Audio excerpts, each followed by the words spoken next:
Moving on. Madam Clerk. Give me some coffee. Item number 130400, Second Amendment to Employment Agreement, Robert Hunzinger. Recommendation, City Commission approved. Okay, so we have this item before us now, Second Amendment to the Employment Agreement of Bob Hunzinger.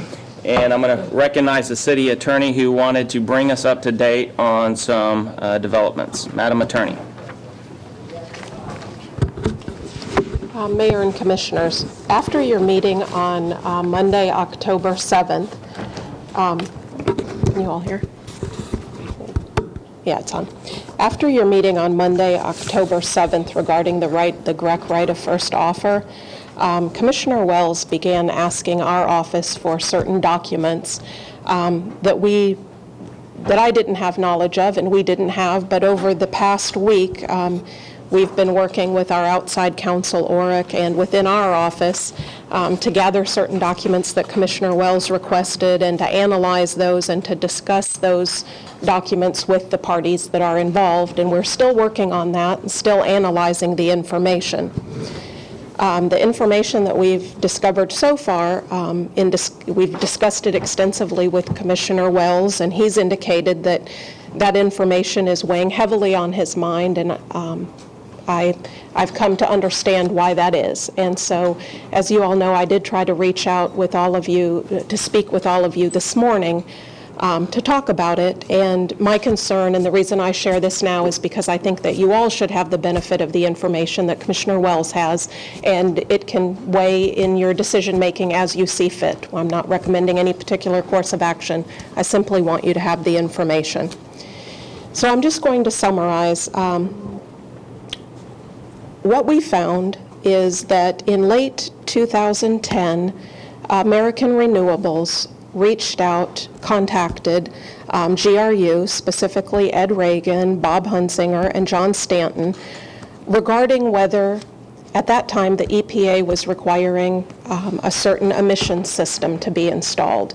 And so American Renewables reached out and sent a memo describing why they felt that this certain emission system was a change in law under the PPA, such that would require the city, GRU, to pay for this equipment.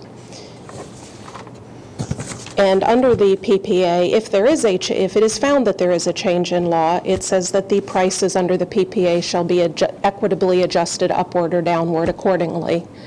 And if the parties have a dispute about whether there's a change in law, it obligates GREC, or American Renewables at the time, to go ahead and implement whatever's necessary, and the parties would resolve the dispute down the line. In other words, we would argue about who pays down the road. It wouldn't hold up the project or whatever.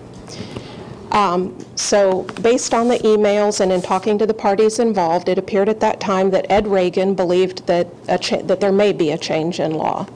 John Stanton did not believe that there is a change in law. They reached out to our then in-house counsel, Skip Manasco, who I've also spoken to. Skip didn't believe that there was a change in law, but he did request a legal memorandum from ORIC, our outside counsel. That memorandum concluded that there was no change in law such that the city would be obligated to pay for this additional equipment. What we've also found, and that opinion was rendered in December of 2010, then in March 2011, there was a written document under which GRU agreed to, this written document approved the equitable adjustment and raised the prices under the PPA by certain dollar amounts. And I am told, but I can't confirm this, although I'm certain there are people, and this information came from GRU employees, that the net effect of that increase in prices is $105 million over the term of the PPA and $3.5 million a year. This was obviously a substantial amendment to the PPA, and it doesn't appear that that was brought to the City Commission at the time. Although, as I said, we're still trying to gather information, and but but to the best of our knowledge, the commission was not presented with that information. And in speaking with both Bob and with Skip Manasco, it appears that Bob made the business decision to take that action. The reason that we're looking at this, and we continue to look at it, because from the city's perspective, is if this is a decision that was made by Mr. Hunzinger outside of his authority, then there is the chance that the city can rescind that document and potentially not have to follow through with that obligation to pay the higher prices under the PPA. As you all know, we haven't yet begun to pay those prices, and it doesn't appear that the commission has in any way, number one, it doesn't appear that you had knowledge that this occurred, nor does it appear that you've taken any action to, in furtherance of, or to ratify, or to carry through this equitable adjustment and increase in contract prices. So I wanted you to have that information, and my office continues to look at whether we can move forward, and we would bring that item to you in the near future to potentially act on, on that document and potentially rescinding it. And that would be, so basically what you're saying is that's if it's determined that there was not a change in law, then the action was not authorized. Both the change in law and whether the parties that were signing that document had the authority to bind the city to that document. Thank you. Mr. Hunzinger. Thank you. Thank you, Mr. Mayor. Just a couple comments, and I think my attorney's going to make a few comments as well. As Ms. Shalley said, Mayor Brady and Ms. Shalley just around noon today indicated that she had contacted some of the city commissioners relative to this issue and provided information. I think it's important to get the background and the context relative to that time, and so that we can have balanced information available for the City Commission. Also, I would note, she mentioned Mr. Manasco was involved at that time, and certainly he wasn't, even though he was the utility attorney, he was an employee of the city's attorney's office and had full authority of the city's attorney's office relative to this item. So with that, I think I would allow my, if you would, allow my attorney to address that. Absolutely. And just state your name when you get up to the microphone, please. I'm Tad Delegal, 424 East Monroe Street, Jacksonville, Florida. Well, this was sort of a shock. We got notice of this about 30 minutes before the meeting was supposed to start, and I've spoken to Mr. Hunzinger, and he explains to me that certainly there were business reasons for making changes in the contract and doing various things that took place. I've had a very brief opportunity to look at the agreement and the agreement that was entered into in March of 2011. Apparently, all this has been on the website, though, for GRU for over 2 years. This has not been a secret. This has been something that's been out there. It seems very strange that this was brought up just on the eve of a change to the employment contract permitting Mr. Hunzinger to move on. He's had other opportunities to move on. He has shepherded a very successful power plant. We've worked. We had a meeting last week, and Mayor Brady worked with us, and we came to an agreement to basically permit all the parties to move forward and have Mr. Hunzinger go and pursue other opportunities that he has professionally. So when we get here a half hour, 45 minutes before the meeting, and there's all these allegations and, what happened 2.5 years ago regarding matters that were part of the public record, it is very troubling. Frankly, the couple of documents I have looked at are documents relating to the signed agreement in March of 2011. We're certainly not in a position to respond to any of this. We haven't had an opportunity. And in fact, I don't think the city's investigation has even been completed at this point, from what I'm hearing from the city attorney. But the document that was signed, the document does show that it was approved by an attorney for the city of Gainesville, and it was also approved as to form. And if you see in the recitals, it says things along the lines of, this is within the authority of the signer to execute this agreement, and also essentially recites that that there is an acknowledgement that various regulatory agencies have made changes upon the design and the operation of the facility. I understand an attorney's advice and obtaining an attorney's advice, but frankly, if all attorney's advice was 100% right all the time, then there'd be a lot fewer of us. And I understand that you did hire an outside attorney, but I also understand that there were various different opinions with regard to the obligations of the city and the GRU at the time. Mr. Hunzinger, I believe their city attorney was 100% right. She said he made a business decision at the time. He made a business decision in light of the various factors that were affecting the utilities. He made a business decision after consulting with his own counsel, the counsel for the city, who approved the agreement. The agreement was not negotiated in secret. It was part of the public record. It has been on the website for years. So we're a little bit concerned.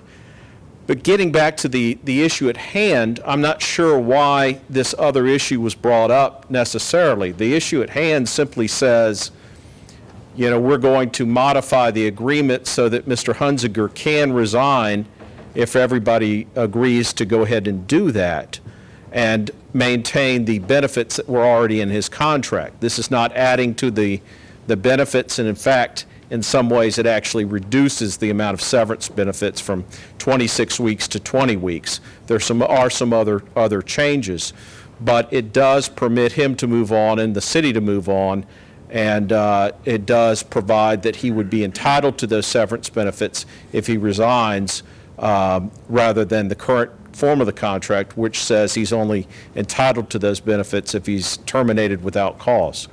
So we think it's a good agreement. I'm sure the mayor certainly worked with us, and we worked hard to draft something that appeared to be equitable to all sides. We would urge approval of the agreement. Certainly, it doesn't change the situation with regard to any evaluation of other issues. Thank you. Okay, and I'm going to recognize the lights. I just want a quick response is that the reason this was brought up at this time was the city attorney requested this, as she stated, because it's information that may or may not have bearing on this immediate item of the proposed amendment, and it also may have bearing on the other item, which is the GREC proposal, because if we are to believe there's approximately $105 million embedded in the facility, that might be an interesting, that might be a very important piece of information we need to know before we make our own proposal. So I think those are the reasons there. And the reason it comes up here is because we have a proposed amendment based on amending Section C. But if commissioners believe that there was an action taken that was done without the express authorization of the city commission, then that might trigger another section of the termination and severance pay provisions. So that's why it's brought up. Yeah, well, I understand that, but it doesn't change that analysis. If the city commission for some reason wanted to go forward with a termination for cause, it could still do it under either the original agreement or the modified agreement. Correct. So I don't understand. I mean, it doesn't really affect the analysis of that. With regard to whether or not there was cause, I mean, the agreement itself says that he has the authority, and this was approved by the city attorney. He said, he has the authority to execute it, and I believe, in fact, the ORC opinion says the same thing, because the ORC opinion addressed whether or not a lower-level employee of GRU had the authority to bind the GRU or GREC with regard to a change, and the opinion itself says, no, he did not, but Mr. Hunzinger would. So if the question is whether or not Mr. Hunzinger should have followed the advice of counsel, I don't believe you can now say that he should have followed one aspect of advice of counsel, but the city commission is free to reject another aspect contained in that same document. The issue is I don't believe there's any question as to whether or not he had the authority to execute the document. I think your attorney just said that he did. It was a policy decision, business decision. The legal opinion said he had the authority, and also the document itself, which was signed not by him, but by another member of his agency, recited that there was authority to sign the document. So, All right, thank you. Take comments here. Commissioner Henson-Rawls. Well, Mr. Mayor, I sure feel like I've wandered into a hornet's nest. Commissioner Wells requested documents from you, Ms. Shelley, based on what?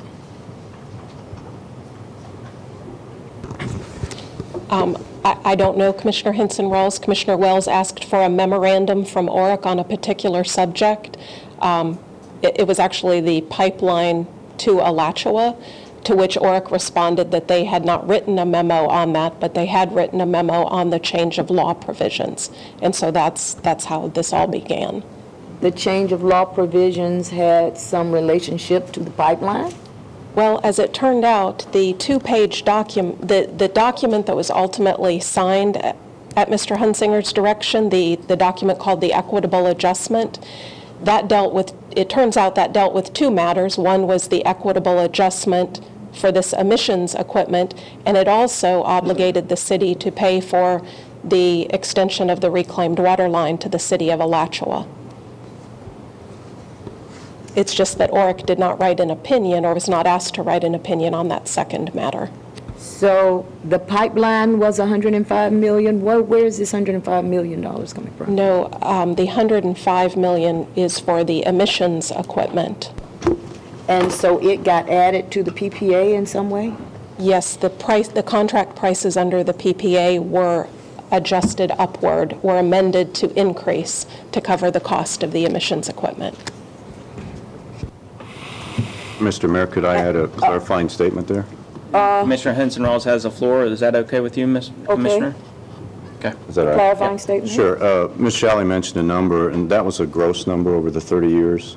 So if you put that on a percentage basis of either the gross value of the plant or if you use the net present value and do that same thing, you're going to end up somewhere in a little less than 3% range of the total contract relative to... $105 million is 3% of the total contract? Roughly. Thank you for that clarification. Commissioner Henson-Rawls, you still have the floor. Thank you. Oh, Jesus. So, I regret that you didn't get to me. I don't know who all you got to, but you didn't get to me, so you know how I am. I'm going to have to hammer away at this.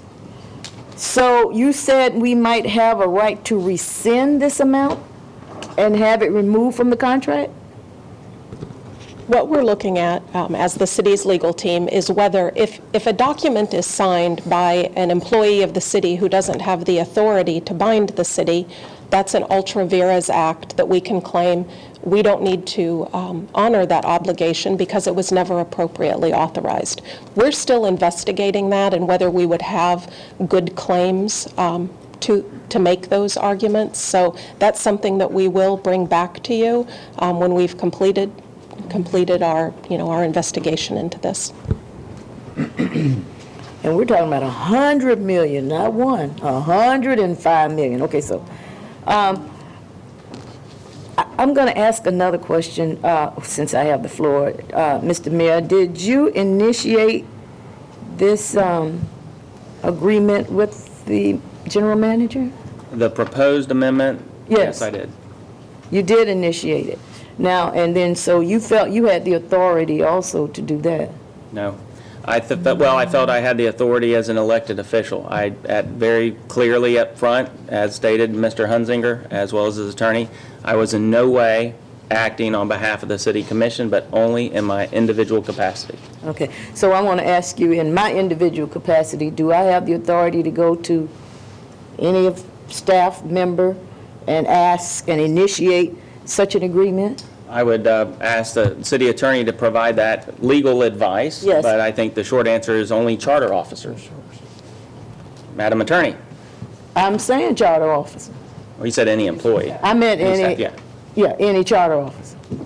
So any city commissioner, Madam Attorney, can go to any charter officer and initiate such an agreement for resignation?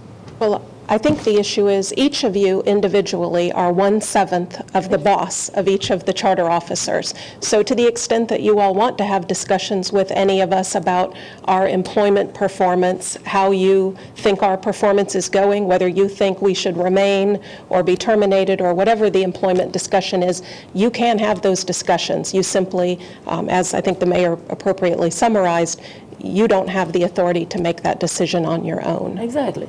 So we can talk about your performance and what you need to do to improve your performance, but to actually initiate a resignation agreement, a single commissioner does not have that authority? Well, you could certainly have the discussion with the charter officer, and if the two of you felt that was the appropriate thing to do, you could bring it forward to the commission.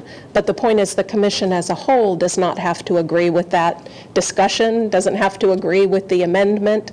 You all simply have to have the discussion as a whole body, because together you constitute This should the be employer. done like that. So a lot of stuff has been done in single-minded authorities. And I think at some point, who's going to police this? Because we're not one. Mr. Mayor is not one. Mr. General Manager is not one.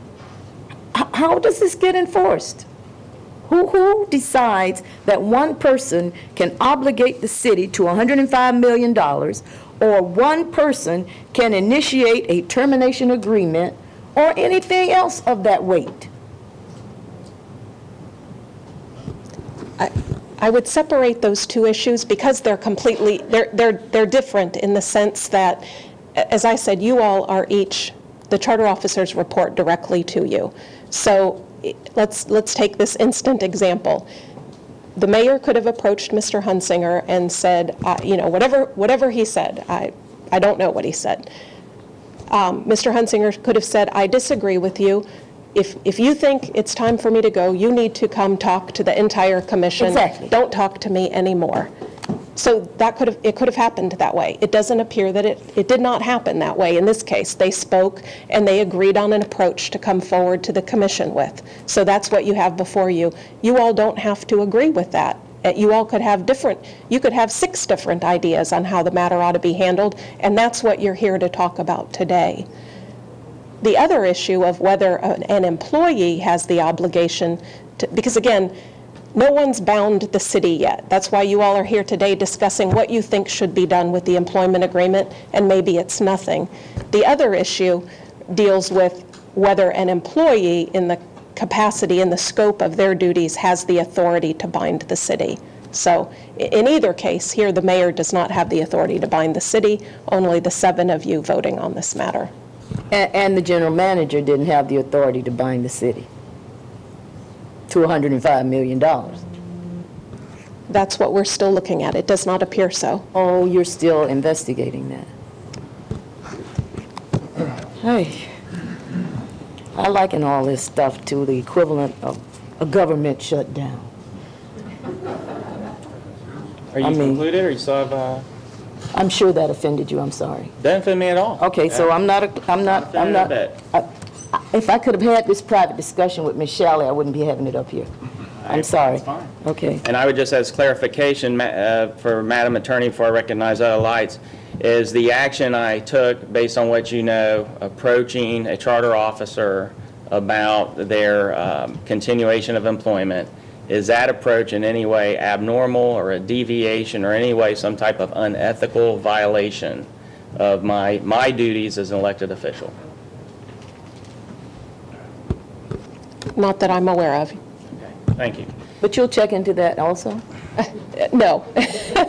I'm asking you People can check to. into No, anything. I don't need to with check regards into to that. me. Yeah, I'm just asking you. You all I'm can not each talk to the surprised. charters. Now I am not surprised that there's an effort to make me the issue. That's fine. I can handle it. Yeah, well, since I'm making you the issue right now, let me go back. Since I'm wondering now, we've lost a major financial person. We've lost the second in command under that financial person.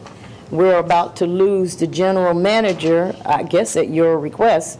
What is your new vision and plan for Gainesville Regional Utilities owned by the citizens of Gainesville? Or do you have a plan, Mr. Mayor? To answer, actually, the one part of your stipulation is not correct. If we lose the general manager in the sense that he resigns or we accept this proposed amendment, it will not be at my request, it will be at a majority of the city commission's request. Maybe. That's the only way.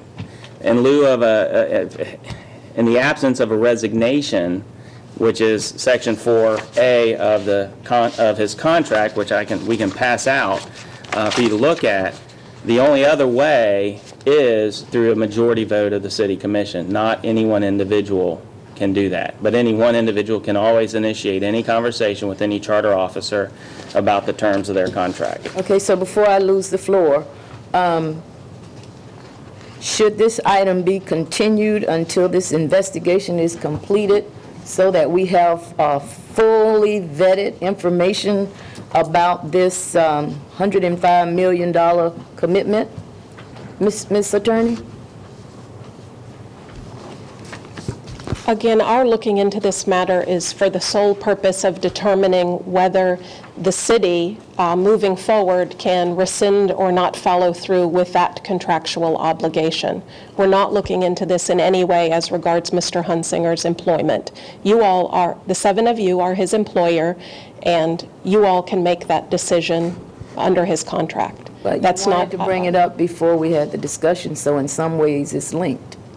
Only as I explained, because Commissioner Wells, as he explained to me, this information was important in the decision-making process in his mind, and I came to see how that was so, and I didn't want him to have this information without all of you having it. And now I'm feeling like I don't have enough of it in order to render a full decision. So that's where I am now, Mr. Mayor, on a decision that I thought I knew what I was doing, and I'm learning now of new information, and so now I don't know what I'm doing. Well, we have other lights, and other commissioners may help provide some context. Commissioner Poe. Thank you, Mr. Mayor. Before I make my general comments about the item, I do have a sincere request of you. This dais and this chamber has sort of devolved into dysfunctional operation for a lot less than an issue of this import. So I just would really like to humbly and sincerely request that all of us try to maintain as much order and decorum and keep this on as professional a level as possible, so we can get through this in a orderly fashion. And I know that you'll try to do that. My question, and honestly I think that Ms. Shalley just answered it, my question's one of relevance.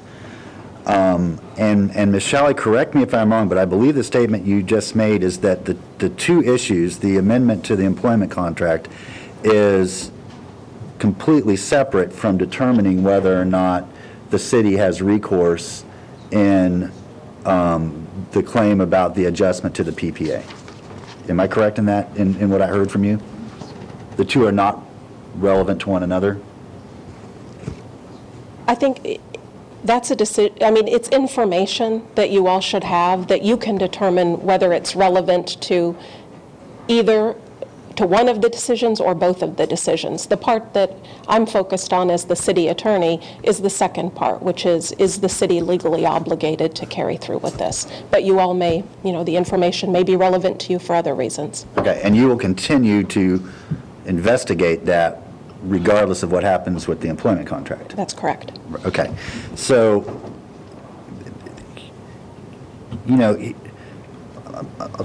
I'll try to be concise with my approach towards this, Mr. Mayor, but what I see is that there was an agreement worked out between you as the presiding officer of this body and Mr. Hunzinger as the general manager of the utility.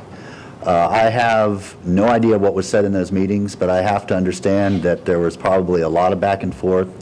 I know you both as highly intelligent people, and I know that you, I'm sure that it was not a situation where you sat down with one another, and 5 minutes later, you had an agreement. I have to imagine a lot of work went into it. I understand that you probably feel that it's in the best interest of the utility that he move on to something else, and I think that I know in the conversations I've had with Mr. Hunzinger that he thinks it's in the best interest of he and his family that he move on and explore other opportunities as well. I've got a lot of professional feelings about that. I think picking up on a string that Commissioner Henson-Rawls started, I think that the utility is contingent upon his departure in a very delicate and precarious situation, especially with the sort of vacuum of institutional knowledge and leadership on the financial side. But I also know that it's not any healthier for the utility if, we have a general manager that doesn't feel that he has the support of the commission, and that's not something that we would want to put any risk exposure to as well. So I believe it's in the best interest of the city, of the utility, of this commission moving forward with the very major challenges we have, that we approve this amendment, that we agree to those terms, and if there is a disagreement about authorization or course of events, and there's a definitive answer that comes back from that, then we can explore that. I am absolutely sure that if we make any changes to that, we will be involved in litigation, because no one's going to just say, we agree that that was not the correct outcome. So it's not as if Ms. Shalley comes to a different conclusion, then that's it, and we sort of wipe our hands. It's going to be an ongoing thing. So that is going to drag out regardless of what happens for a long time. This can be resolved now, and we can the sooner we make this decision, the sooner we can appoint an interim, and the sooner we can start a job search to get somebody hired permanently, which we're in serious need of if we make this choice today. So I do want to support the amendment that you negotiated and Mr. Hunzinger negotiated. I do think that's in the best interest of everybody involved. And I don't want to make a motion until everybody's had a chance to weigh in, so I'll refrain from that at this point. But I do think that we need to divorce these two, and I do think it's unfortunate that they were brought up in a time frame where none of us really had a chance to fully vet the issues in that. Thank you, Mr. Mayor. Okay.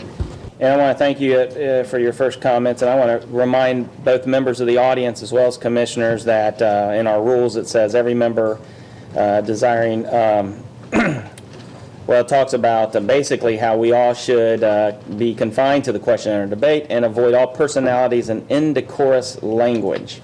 So that goes for everybody. It also goes for nonverbals that might be on display as well, as it's distracting and it may diminish what someone else may want to say. And I will also just note in the procedures, the presiding officer shall decide all questions regarding the priority of business. And I say that because Commissioner Poe has a motion he wants to make, but he wants to hear from everyone else first. And I think that's legitimate. And so I would just ask that we sort of consider our comments in that light, that we get everything out before we try to start putting motions on there. I'm sorry, Mr. Hunzinger. Thank you, Mr. Mayor. Just a couple brief comments. I certainly agree with Commissioner Henson-Rawls that the timing is very interesting, and perhaps Commissioner Poe made the same comment. I want to add on a little bit to what Commissioner Poe said.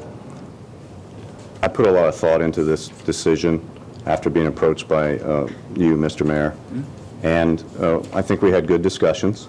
I think they were very professional and when we had those discussions. And I ultimately came to the conclusion that it was in the best interest of all parties at this time, but it took a long time to get to that point. And all I'm asking to be treated is fairly, and I think the people on this dais would agree with that. So that's really the only comments I had. Thank you. I agree with that. Commissioner Chase. Thank you, Mr. Mayor. So I was made aware of this. I was able to get on the phone. Ms. Shalley called me.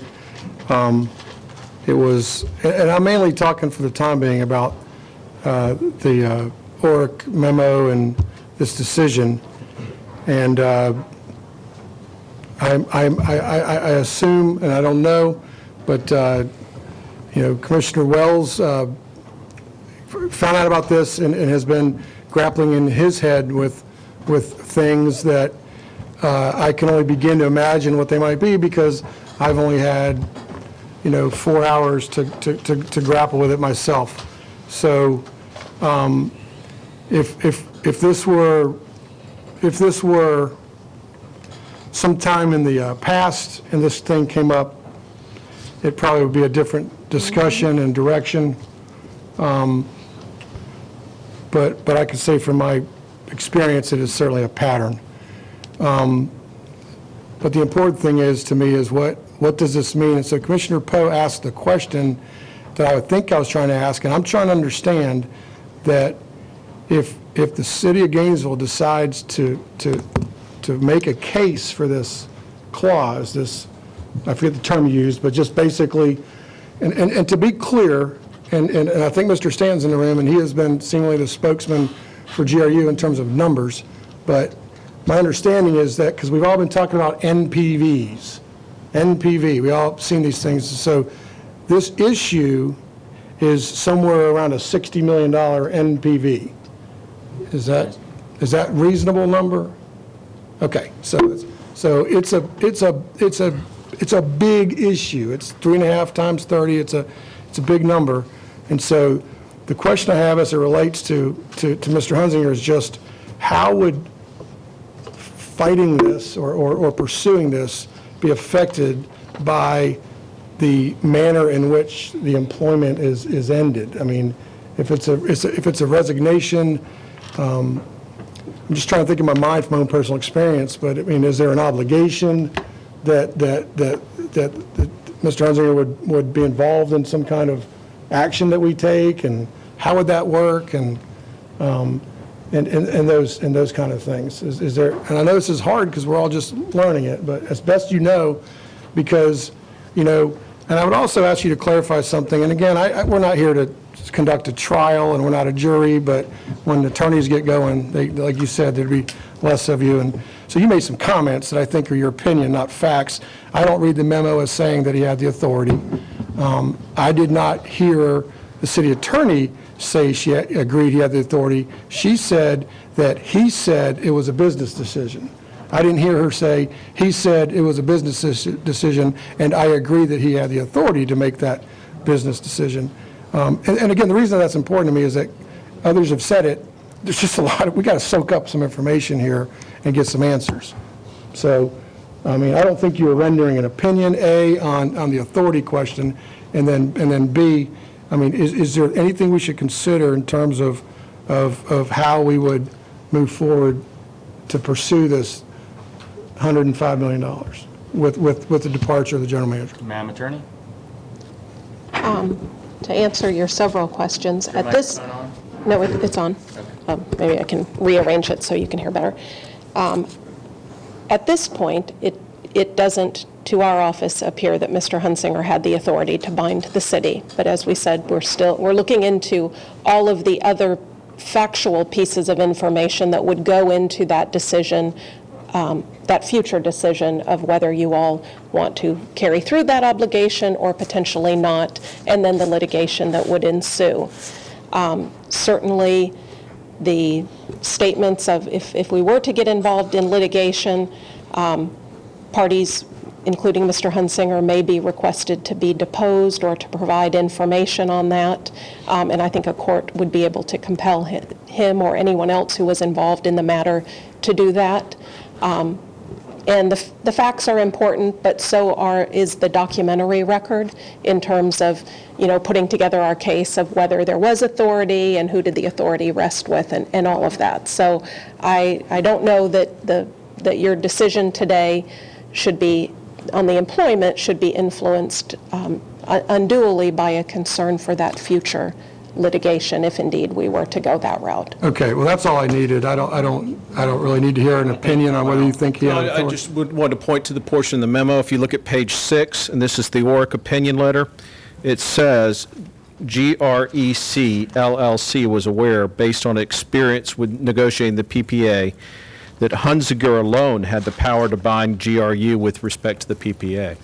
Right. Do you want me to read the part that I will counter that with? Yeah. Let's do this. No, Let's- and I'm just... Yeah, well, no, why don't I read it? This is relevant. Since you're up there on TV, that's fine. reading this stuff.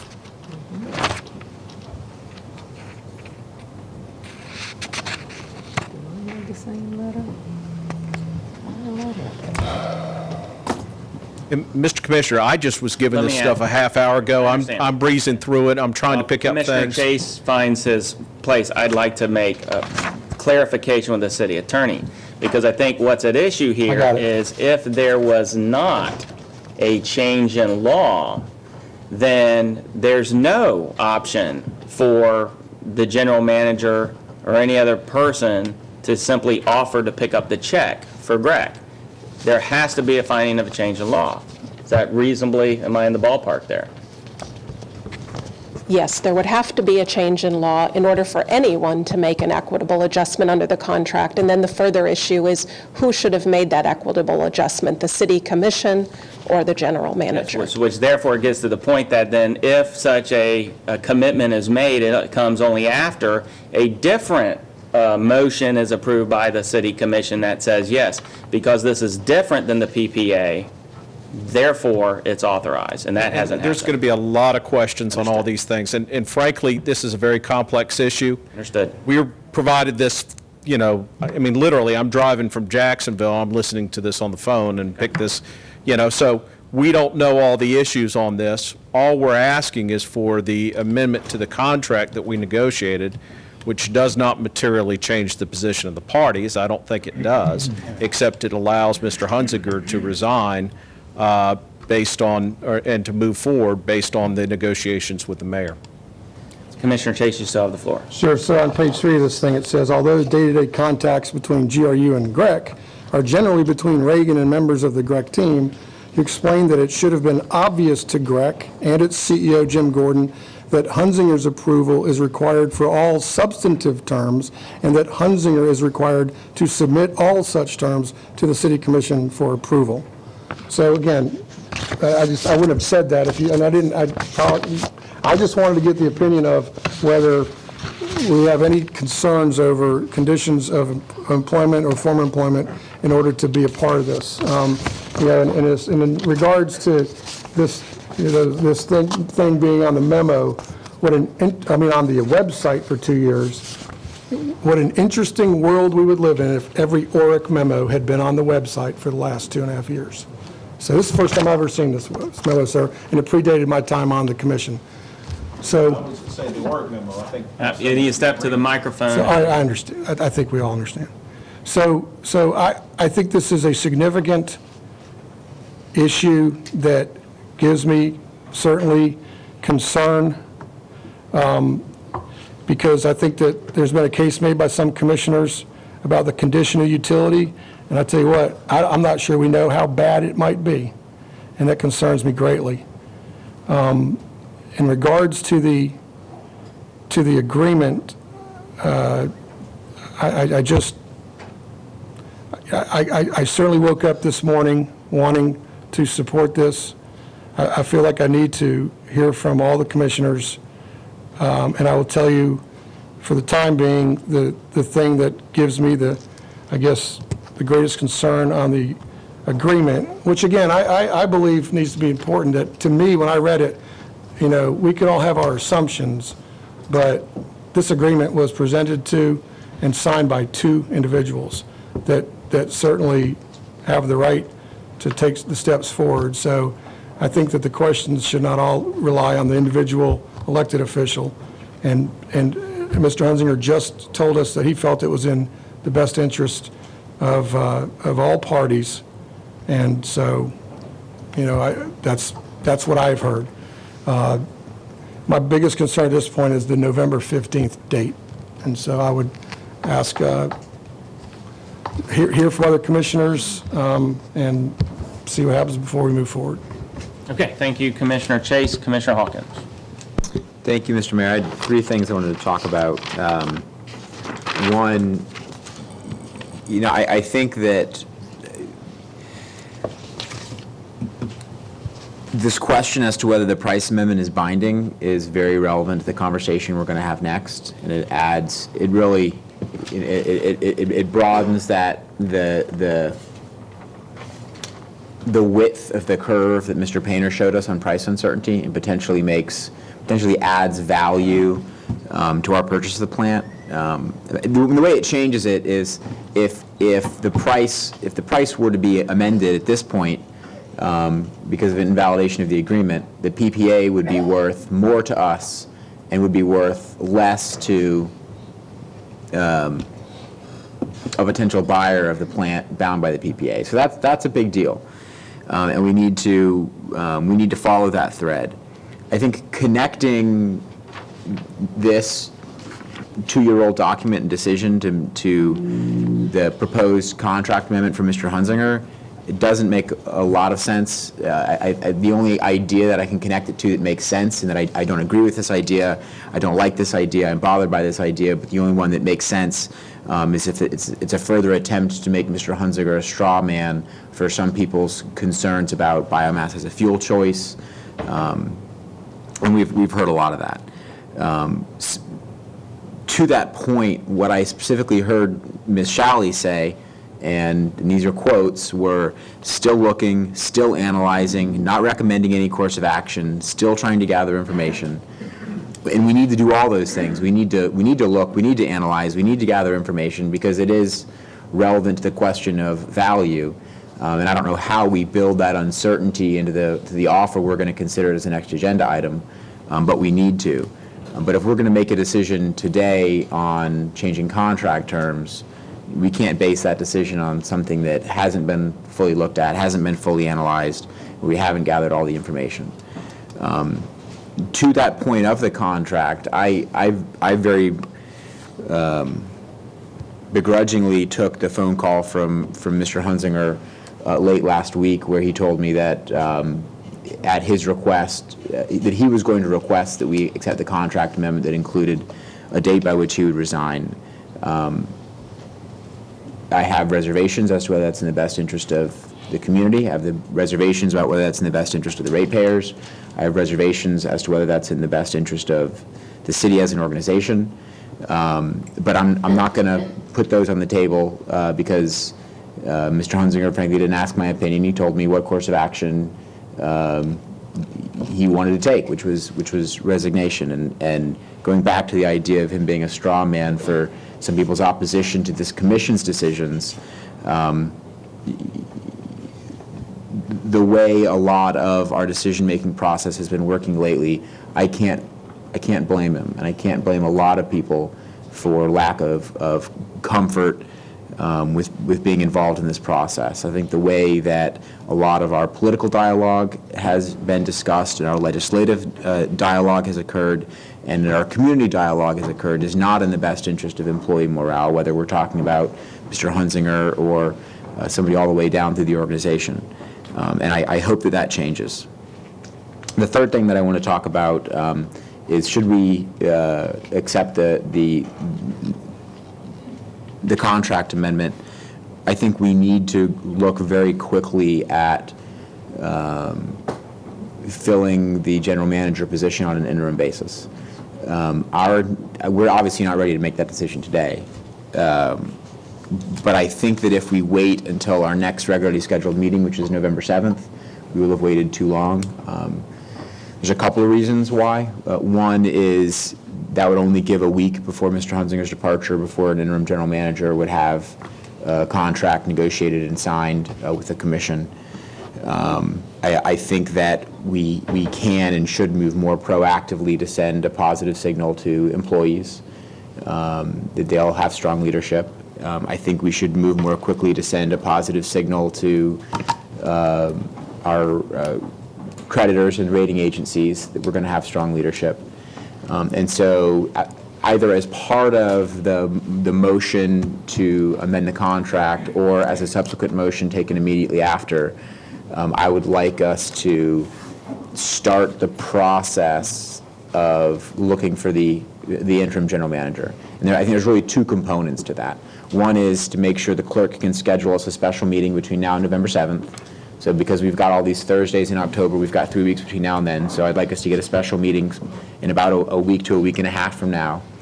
And then secondly, and perhaps Mr. Blackburn or Ms. McBride could speak to this, but I'd like to see how HR could facilitate getting candidates for the interim position in front of us if we would like to personally speak with them about their candidacy before that special meeting. And sort of at the outset, I think that those persons would at least include our assistant general managers if they're interested, and then possibly there may be other candidates of whom I'm not aware, but I would at least like to consider those assistant general managers who are interested in the position. So I begrudgingly, although I don't support it, I'm willing to accept the recommendation, which is the contract amendment, and I would like for us to take those other two actions on moving pretty decisively forward to select an interim general manager. Understood. We still have lights if others want to weigh in. And yes, we can certainly take up the issue of the interim after, assuming we get to a point of accepting one of these. Commissioner Henson-Ross. I certainly appreciate Commissioner Hawkins' deliberate way of moving us forward with what we have to do. I did want to say I got the impression that the reason Madam Attorney brought this to our attention before we moved into this agreement was because she believed it might be reasonable cause for termination. I would like her to confirm or deny that. Madam Attorney? As I indicated, the reason that I brought this to your attention was because of the extensive conversations that I've had with Commissioner Wells, and as a result of that came to realize that as an employer that you all may or may not, certainly my first concern was Commissioner Wells had this information and the rest of you did not. He considered it important in his discussions with me. I came to see how it might be important to the rest of you, or it may not. You all have to make an employment decision today. That could either be to keep Mr. Hunzinger and make no decision under his employment contract, or there are two options for you under the contract: terminate for cause or terminate for any other reason. And then the fourth option on the table is the agreement, the amendment that the mayor and Mr. Hunzinger negotiated. So I shared the information with you so that you would have it. You can disregard it. You can give it whatever weight you like in choosing to make any of those four decisions. Well, certainly, it's a very powerful piece of information to have. You could have presented it before the Parks and Recreation piece. You could have presented it after this agreement, but you chose to present it now. I'm just trying to make you accountable for when you presented it. But you can stay with your comment. I'm going to ease up. But that is when you presented it. I also like to know if the purchase price of the plant includes the PPA, as Mr. Painter suggested, then that certainly should reduce the value of the plant. Who can answer that? That's $105 million we need to subtract from whatever we thought the plant was worth. Mr. Stanton? Mr. Mayor, I'd be glad to try Yes, to. I'm Okay. sorry, Mr. Hunzinger. I think Mr. Hawkins summarized that issue fairly well. And if I understood Commissioner Wells' discussions, of which I had a couple with him this week, I think the way that you could look at that is to say that if the value of the PPA would be reduced for whatever reason, for example, if ultimately some legal entity determined that the equitable adjustment wasn't a part of the contract, then that would, in effect, reduce the value of the contract because they would get less revenue over that time. So I think that's the angle Commissioner Wells was looking at from that standpoint. So hopefully that answers that question. Thank you. Okay, Mr. Mayor. Thank you. We still haven't heard from two commissioners. I don't know if they wish to address it. They don't have to at all. But I will offer this because there's been a couple stabs at why is this now and why did the city attorney bring it up. If you remember at the adoption of the agenda, I asked that this be the first item discussed, and that came at Mr. Hunzinger's request prior to this new information being brought forward. But nonetheless, I was fulfilling a commitment to try to move this up to the very first item discussed. I've been made aware that from mayors past, the presiding officer has sometimes told charter officers that information they may or may not, that they may have that they feel is relevant will not be brought up at certain meetings. I'm not such a mayor. And so a charter officer contacted me this morning and said there was serious information that has a bearing on both these items and that she wanted to, she felt that information needed to be presented. I respect that. And so that's why I made accommodations for that to be brought up. There was no attempt to do anything other than that, to simply respect what a charter officer asks of me relative to the meetings, especially as it may have a bearing. Does it have a bearing? And here's specifically, Commissioner Hunzinger, to what you've just brought up. Because what I'm hearing is, well, we may say there's $105 million embedded in the cost that should come off. I would point out that that is conditional. Conditional only if the action to authorize the expenditure is determined to be inappropriate. If we're comfortable saying there's $105 million we shouldn't have to pay, then what we are saying by de facto is that authorization was inappropriate. That gets us to what the city attorney outlined, which is there are several different ways the general manager can be excused from services here. We have one, which is the proposed amendment. And let me be blunt and clear. I stand by the proposed amendment. I bargained it in good faith. I at no time, and they can disclose what they feel like, no time said I was representing the entire city commission. At every instance and every turn, we understood that it may not be accepted, it may be amended, all of that. But at the time, that's the option we came up with. We bargained in good faith, and I think we have a viable option. But if we go down this road of we can take off $105 million, then that's because we believe that there was, and this is in the Section 2, there was an action by a charter officer that was grossly negligent. That's to be blunt. That's what's in the language. And if that is what we feel, then we shouldn't accept the proposed amendment. We should exercise Section 4, Option B, which is termination for cause. That is not what I am recommending, but I did feel the weight of it was serious enough to bring to the full attention of the City Commission, as well as to make sure Mr. Hunzinger and his attorney had plenty of opportunities to respond and provide a response.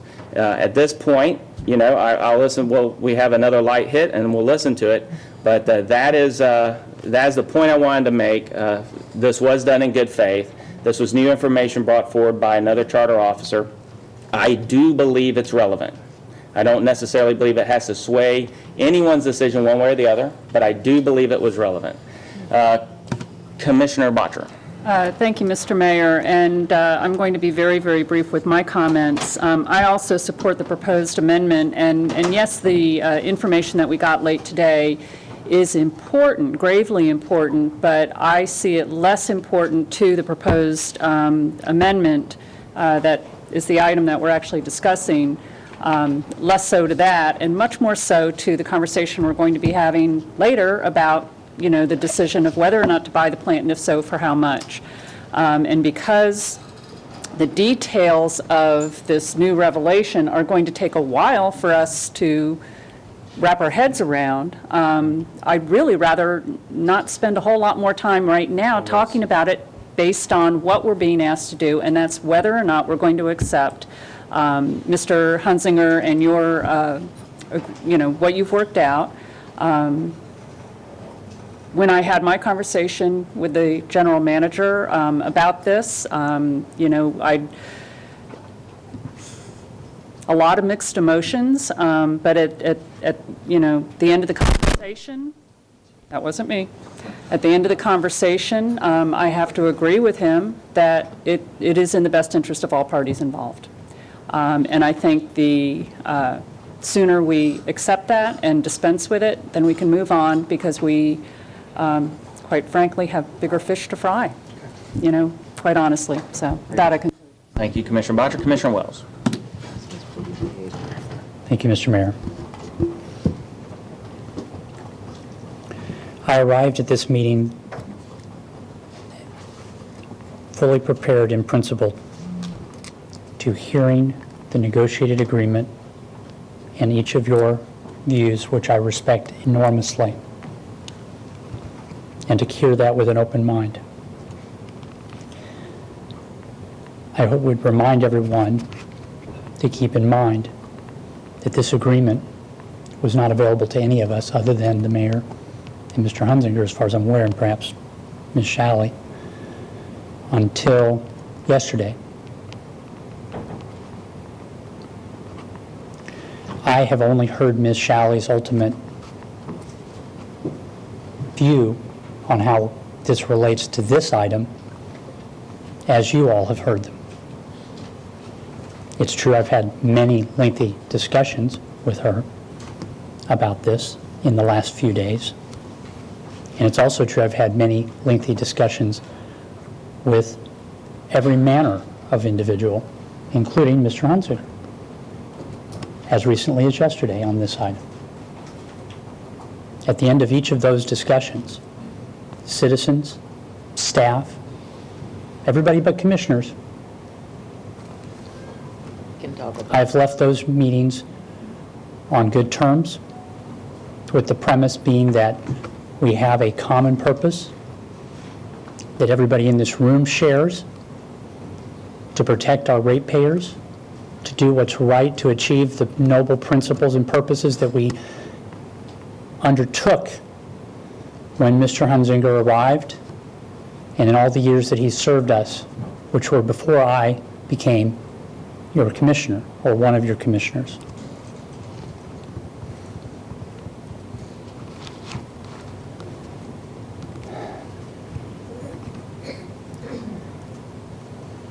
I refuse to do anything on my own behalf that in any way undermines that shared interest. That's all I've ever asked of any of you.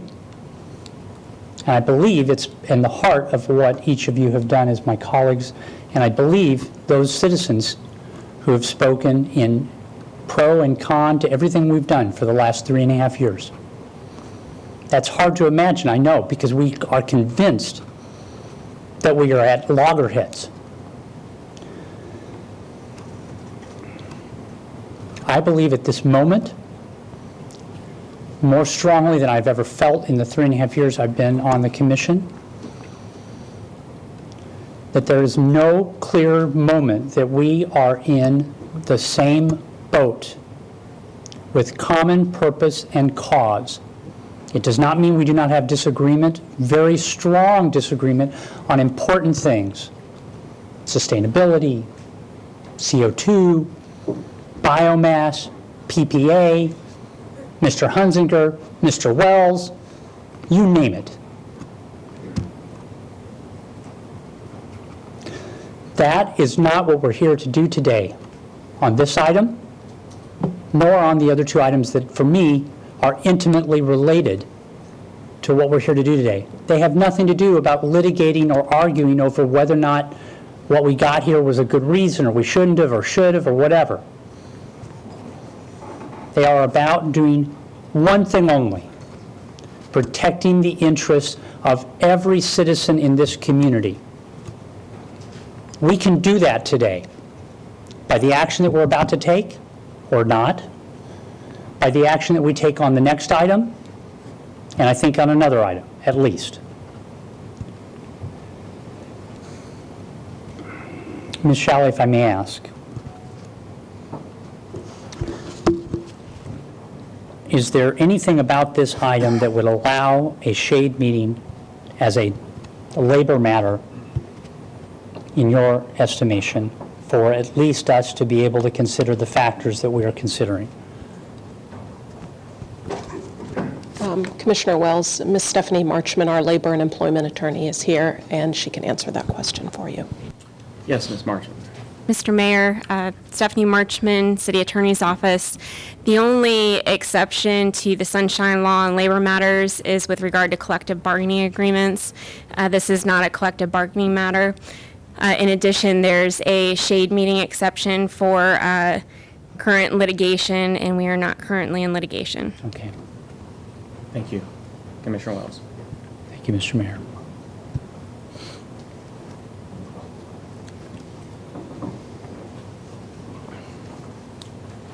I would also like to point out that the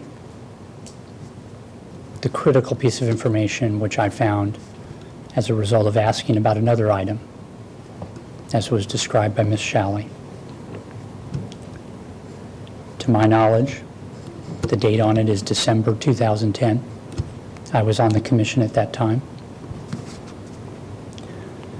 And the subsequent actions that took place by staff, by Mr. Hunzinger, related to that item, were items for which I was not aware prior, well, let's just put it this way, in detail, until seeing that memo.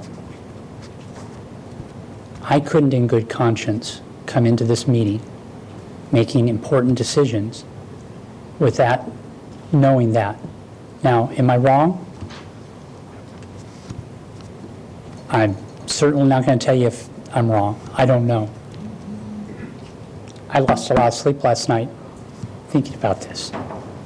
I was at the Phillips Performing Arts Center with my kids and my wife watching a performance, and instead of enjoying that event, I was thinking about this.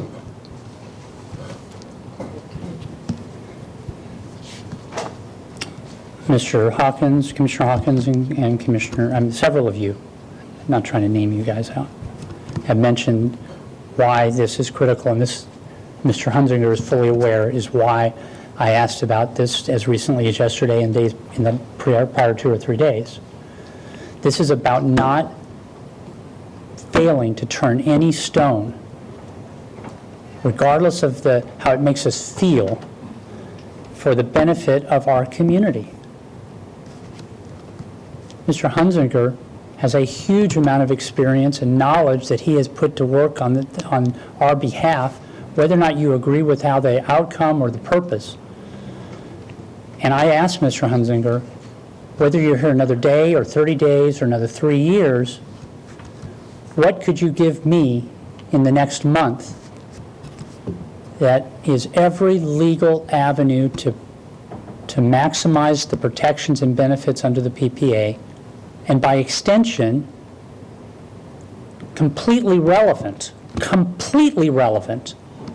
to whether and what terms we would exercise one of those provisions in the PPA, the right of first offer. We need that.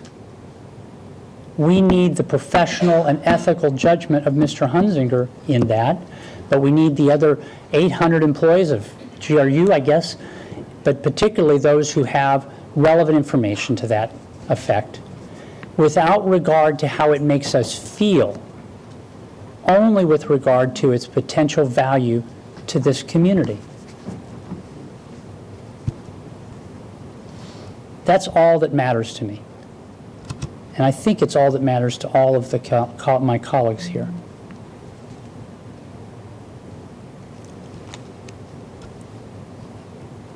Sitting here at the moment, I'm not prepared to support this change. Not because it wasn't reasonably considered, but because I just don't feel that I know enough and that my colleagues know enough. But I respect completely the idea that's been presented that we need to move on in leadership if Mr. Hunzinger and this commission agree to that principle.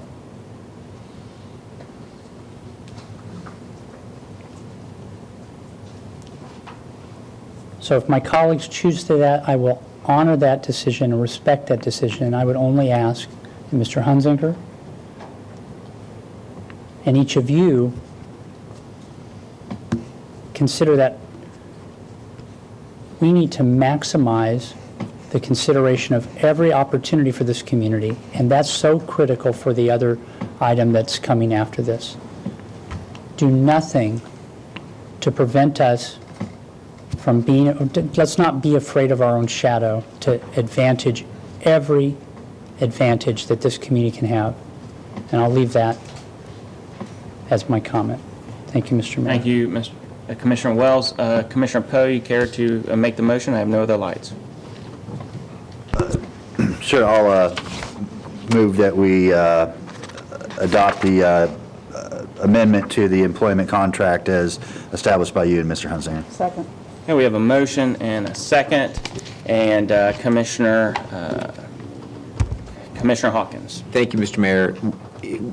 I'm going to look for guidance from the commission. Do you guys want to talk about interim Jim as a separate I item? will add that to this motion because I think it is critical to do both, and so I would authorize that I'm sorry, Mr. Mayor, do you want to Well, I take was them going to say, separately? I was going to recognize, depending on how this vote goes, my intention was to recognize the city attorney to outline a process for selecting the interim, and then we can determine how we want to Okay, that's do that. fine. Is that Can I add, acceptable? Mr. Mayor, that sounds fantastic. I would add, can we also hear from either the city manager, if he would like to, or if not him, Ms. McBride, what they would add to or say in addition to what the city attorney says?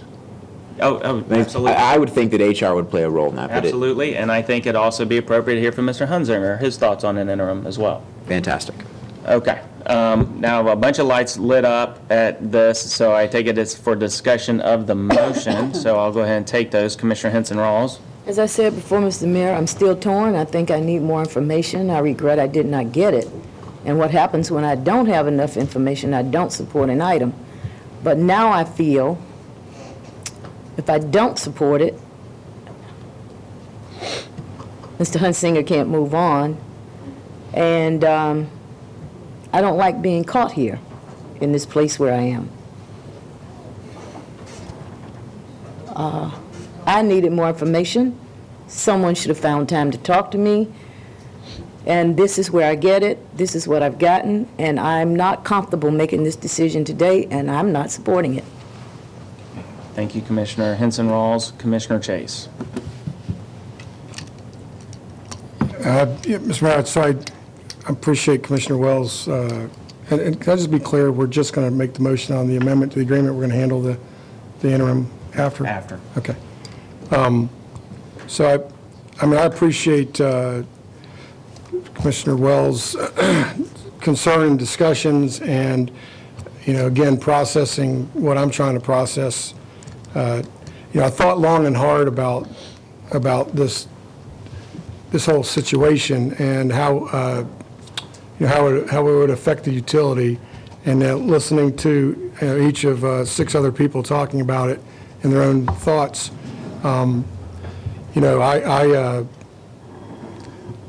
Having just learned this memo today, I asked the city attorney, and I feel comfortable that, any and all documents, memos, emails, communications, everything are secured and protected. I had a concern about the date. I'll support the motion. And, I guess I just wanted to say for me in my heart that, I didn't certainly expect a lot of what I've been through in the last 2.5 years on certain issues. But for me, the ultimate decision in this is going to come down to my thoughts about the 4 most important people in my life and the 5 most important people in Mr. Hunzinger's life. And I'm ready to move forward. Thank you, Commissioner Wells. Can I just have a clarification, because Yes. I think for me, the ability to give our utility staff and our citizens a clear direction forward at this very important time weighs heavily on me even more so than discomfort about what to do on this particular matter. And I just would wonder if, I think we should be very deliberate in our long-term choice of a manager, but I think it's going to kind of hamstring this community if we don't have real clear direction this month. And I believe we have that kind of person. And I kind of drafted 3 ideas of how to do this. So is that going to come next? I can recognize you after, Okay. after this motion is voted on and after Ms. Shalley outlines a process, and Okay. I'd be happy to recognize you first. Thank you.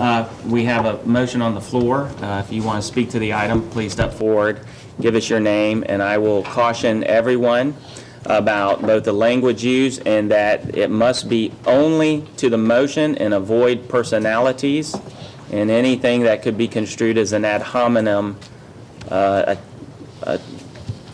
verbiage. Yes, sir. Mr. Mayor, Jim Conish, thank you for your leadership, as always.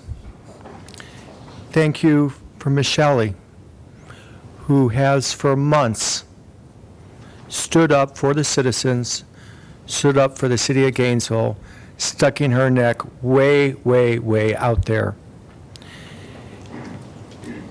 It appears that what you're talking about, because it really hasn't been explained, is a cut in severance pay and acceptance of the resignation. That's my understanding reading the newspaper. No one's really discussed what you all are talking about. I haven't seen the backup. But to the extent that that's the case, I thank you for that too. Regardless of who is the general manager, as long as we ask them to write you a check for $40 million a year, to have a green utility, and have low rates, they are dead on arrival. We're going to have to decide between those 2 things, because unless we get Houdini or David Copperfield to take the job, it's not going to happen. So I don't have anything personal against Mr. Hunzinger. He was put in a no-win situation from the beginning because he had conflicting goals that he reconciled as best he can.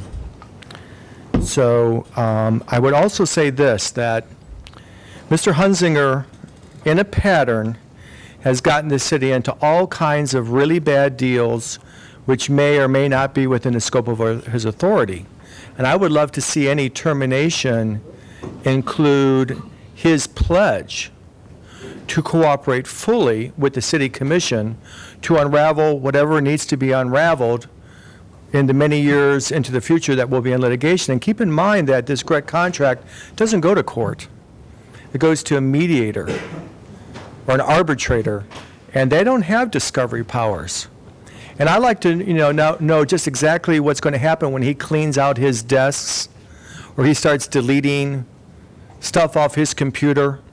And ultimately, as I've told the county commission, I think it's time for a grand jury to be convened to look at every aspect of this GREC deal I would ask from A to Z. That is outside the scope of what's proposed before the commission, and that... Not that's- really. Well, Because it the way is. we let this gentleman go... I would say as the will- presiding officer, that's what I'm recognizing, and ask that you stay within bounds. Thank you. And I would, and offer, for anyone else who wants to go down that road, that the city attorney did outline early on that for any employee following their end of employment, we can compel information if it's warranted, but that is outside the scope of the motion. Yes, sir. Ray Washington. I've counted at least 4 votes. The mayor hasn't noted his vote yet, and those 4 are to accept the deal. And unless somebody comes up here and says something to change somebody's mind, it doesn't seem like it's going to change. I support the resolution that's been agreed to. And part of it is because of what Mr. Wells said, although he came to a different conclusion, and that is that this community needs to move forward. It needs to move forward, and it needs to take the lessons that have been presented and do the best it can with those. Unless I'm mistaken, and please, I wish Ms. Shalley was here, but someone else may be able to answer this. In my brief review of the contract, at least the part that I saw, Mr. Hunzinger has agreed not to sue the city, but I don't believe there was an equal promise that the city wouldn't sue Mr. Hunzinger. I'm not saying there's anything out there to sue, but if the city has that obligation, I see nothing wrong with going ahead You're and... asking what's in the contract. Right. Basically, I can answer this, or Ms. Marchman can answer this, but, or she could just nod her head if I'm correct, which is that there's standard boilerplate language that's in there for all charter officers regarding who has the right to sue and who doesn't and all of that, and that the city would be protected. The city could sue if it got later information. Mr. Hunzinger, unfortunately, could not sue. Ms. Marchman, is that option in the contract? And again, let's keep our comments relevant to what's in the contract, including the proposed amendment. Mr. Mayor, Stephanie Marchman, City Attorney's Office. The proposed amendment provides that the general manager agrees never to institute any action essentially arising from his resignation. There is no corollary obligation where the city agrees never to sue. Okay. Thank you. And for that reason alone, I think the members of this audience should feel comfortable with this agreement. And it may very well be that there's nothing there. If something turns up later, it's covered. The other thing that I wanted to talk about is whether, and I've already covered it a little bit, whether this new information is something that should be considered in determining whether to agree to this employment contract change. I don't believe it is, not only because there are other avenues to take care of that later if it needs to be, but also the issue really is, as Ms. Shaley said, how to protect the ratepayers. I personally know that historically there have been a lot of changes in this contract that have been accepted. The contract required, or the commission voted to require a back-out clause. That was removed. The commission... We're not talking about the PPA, only the proposed amendment. I understand, but my point is if this commission believes that it's giving something up here, it really isn't. There are numerous instances where the contract hasn't been followed. The key issue... Again, we're talking about... I understand, okay. But I'm trying to say why it shouldn't be a concern of anybody. The key issue is whether there was authority there. If there was no authority, in my opinion, Ms. Shaley may have a different opinion, but in my opinion, whether it was legal or not, it's happened. The question is whether there was authority to do it. And that's something that can be sorted out later without the necessity of holding up on this. So again, to summarize, I support Mr. Hunzinger's agreement that he reached. I hope the commission will support it. And the last thing I want to say, and this is really in Mr. Hunzinger's favor, there's an elephant in this room that is probably not going to be talked about today. But since I've started observing this commission, people confuse the words commissioners with commission. It would not surprise me at all if Mr. Hunzinger talked with commissioners about this. It wouldn't surprise me if he talked with Mr. Poe. It wouldn't surprise me if he talked with Mr. Hawkins. And so that's a little bit different to hold him to a standard. It's not a good way to run government, but I've said before and I'll say it again, I don't think Mr. Hunzinger is a rogue operator. Okay, thank you for your comments. And next speaker, please. Mark Metzke, Near South Neighborhood, Gainesville. I rise in support of the motion with an amendment. This additional information that became known to all of you and all of us today seems like if it were known far enough in advance may have changed the terms under which Mr. Hunzinger would be leaving leadership of GRU and could change the amount of money that GRU would end up paying in severance pay. The amendment that I propose is that any severance pay that would not have been part of an agreement that would have been reached be returned. For example, if there's a reason to terminate under cause, I don't see that a person would be entitled to their severance pay. So if that were amended to the motion, I would be an enthusiastic supporter of it. And I think unlike Commissioner Wells, am not uncomfortable with different leadership during the coming critical weeks ahead of us and the critical weeks for GRU. As many speakers have spoken, and I have too, our confidence in Mr. Hunzinger to negotiate and work with things of a critical nature has been diminished. And I share that view as well. Thank you very much. Thank you. Next speaker, please. Good afternoon, Mr. Mayor, Commissioners. My name is Paula Stamer. With regard to the issue that's before you, I simply want to say that I think it's illustrative of some things I've said before. From what I've witnessed over the past few years with regard to how the Commission functions and, shall we say, interfaces with GRU, I think Mr. Hunzinger or anyone who would be in his position has been sort of caught between a rock and a hard place.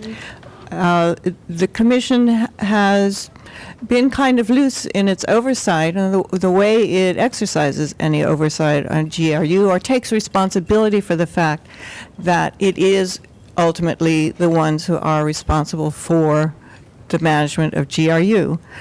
Someone in the general manager's position has to cope with an overseer who isn't paying that much attention or is used to things being kind of casual. And so it's easy to, probably it happens very often that the general manager is in a position of, well, is this really what they told me they wanted me to do, or do I not have authority to do it? And when things are run so loosely without the sort of definition that I think is needed, both sides get caught by surprise sometimes. And therefore, and perhaps this is a matter better referred and reserved for the Charter Review Committee, but I do think it's important for all of you to take into account whatever your concerns are with regard to this incident. The Commission bears responsibility for it too. It has not exercised its authority. It has not accepted a public comment on a lot of things, which would have led you to this issue a long time ago, and might have avoided what I'm sure many of you feel is an uncomfortable situation. The general manager has been a colleague of yours, and he has worked very hard. Whatever one feels about the decisions he's made, he's been there more than 9 to 5. I realize that. There have been a lot of emergencies that GRU's had to deal with, some of them in front of my house, and GRU couldn't have been more prompt in solving those problems. So I think the more serious question you need to deal with is obviously how to avoid this sort of issue arising, which may ultimately be resolved in a totally amicable way, although it's $105 million, so somebody's going to be upset. But nevertheless, admonish yourselves about paying more attention to the detail, and similarly providing more support to the people who serve you, and perhaps that means more very specific guidance, which when you do give it, you insist on it being adhered to, as opposed to when it's presented to you that it never was followed. If you leave that door open and say, well, okay, that doesn't matter, you are inviting your staff and your other charter officers to just assume that they have the authority to do things. So thank you very much. Thank you. Next speaker, please.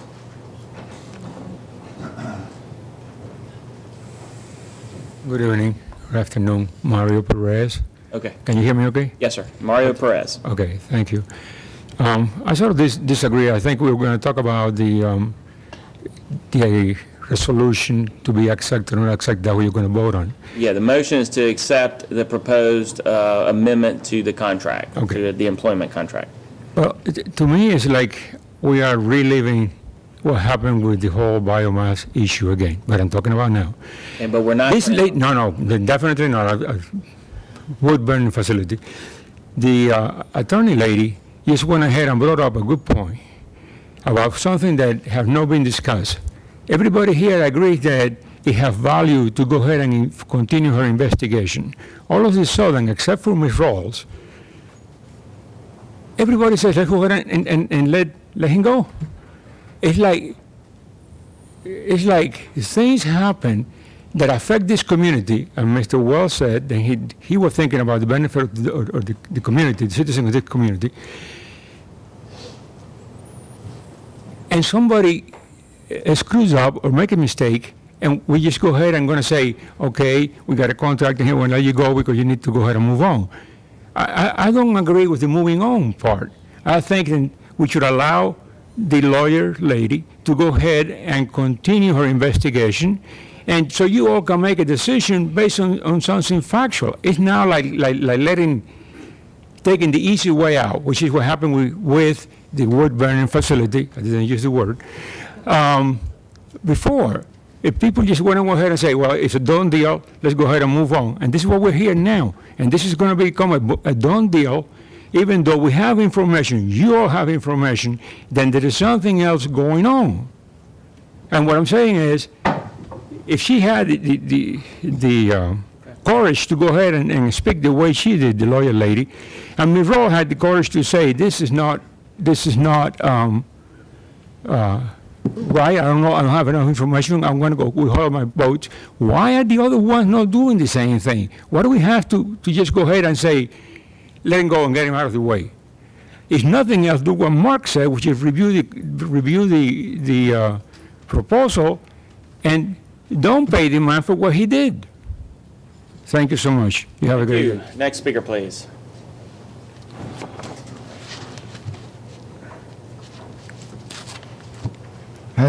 Commissioners and Mayor. My name is Donald Shepard, and People's Representative. And in behalf of the people, I want to state that I commend you for taking the time to think over this, put it in the hands of the attorneys to take a second look at this. I don't support this clean slate allegation of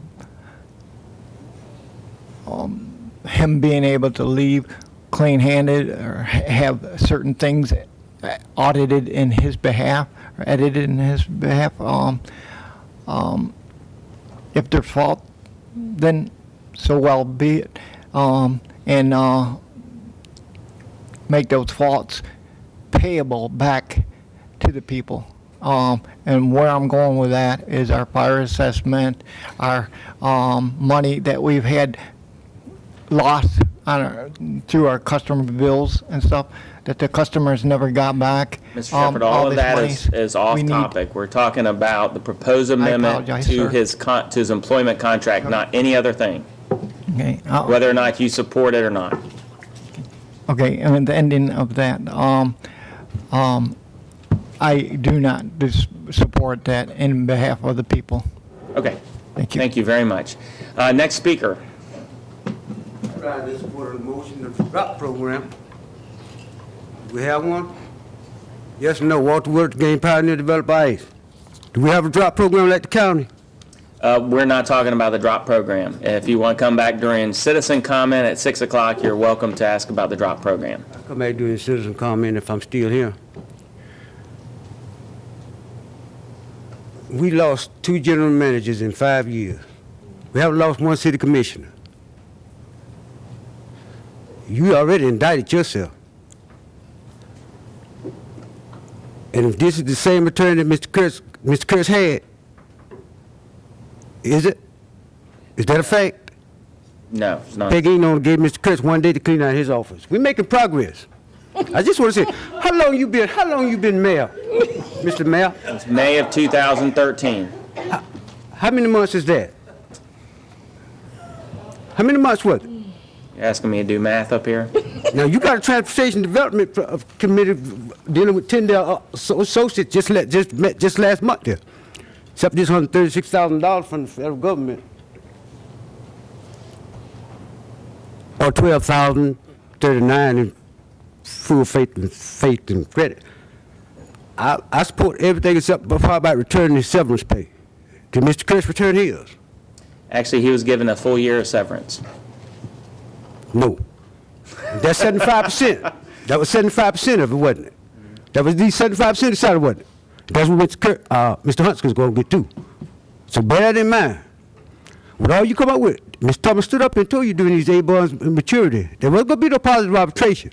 Now, we're sitting up here talking about we having positive arbitration if we want to.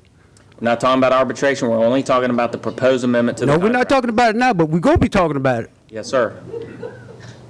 You think you can lose two general managers in 5 years and not one commissioner, except writing the law? But they got the drop program. Here we go again. Do we have the drop program? Okay, thank you for your comments. Well, I support putting Mr. Hunzinger in the drop program and save us a buck. Okay, thank you, sir. Good mayor.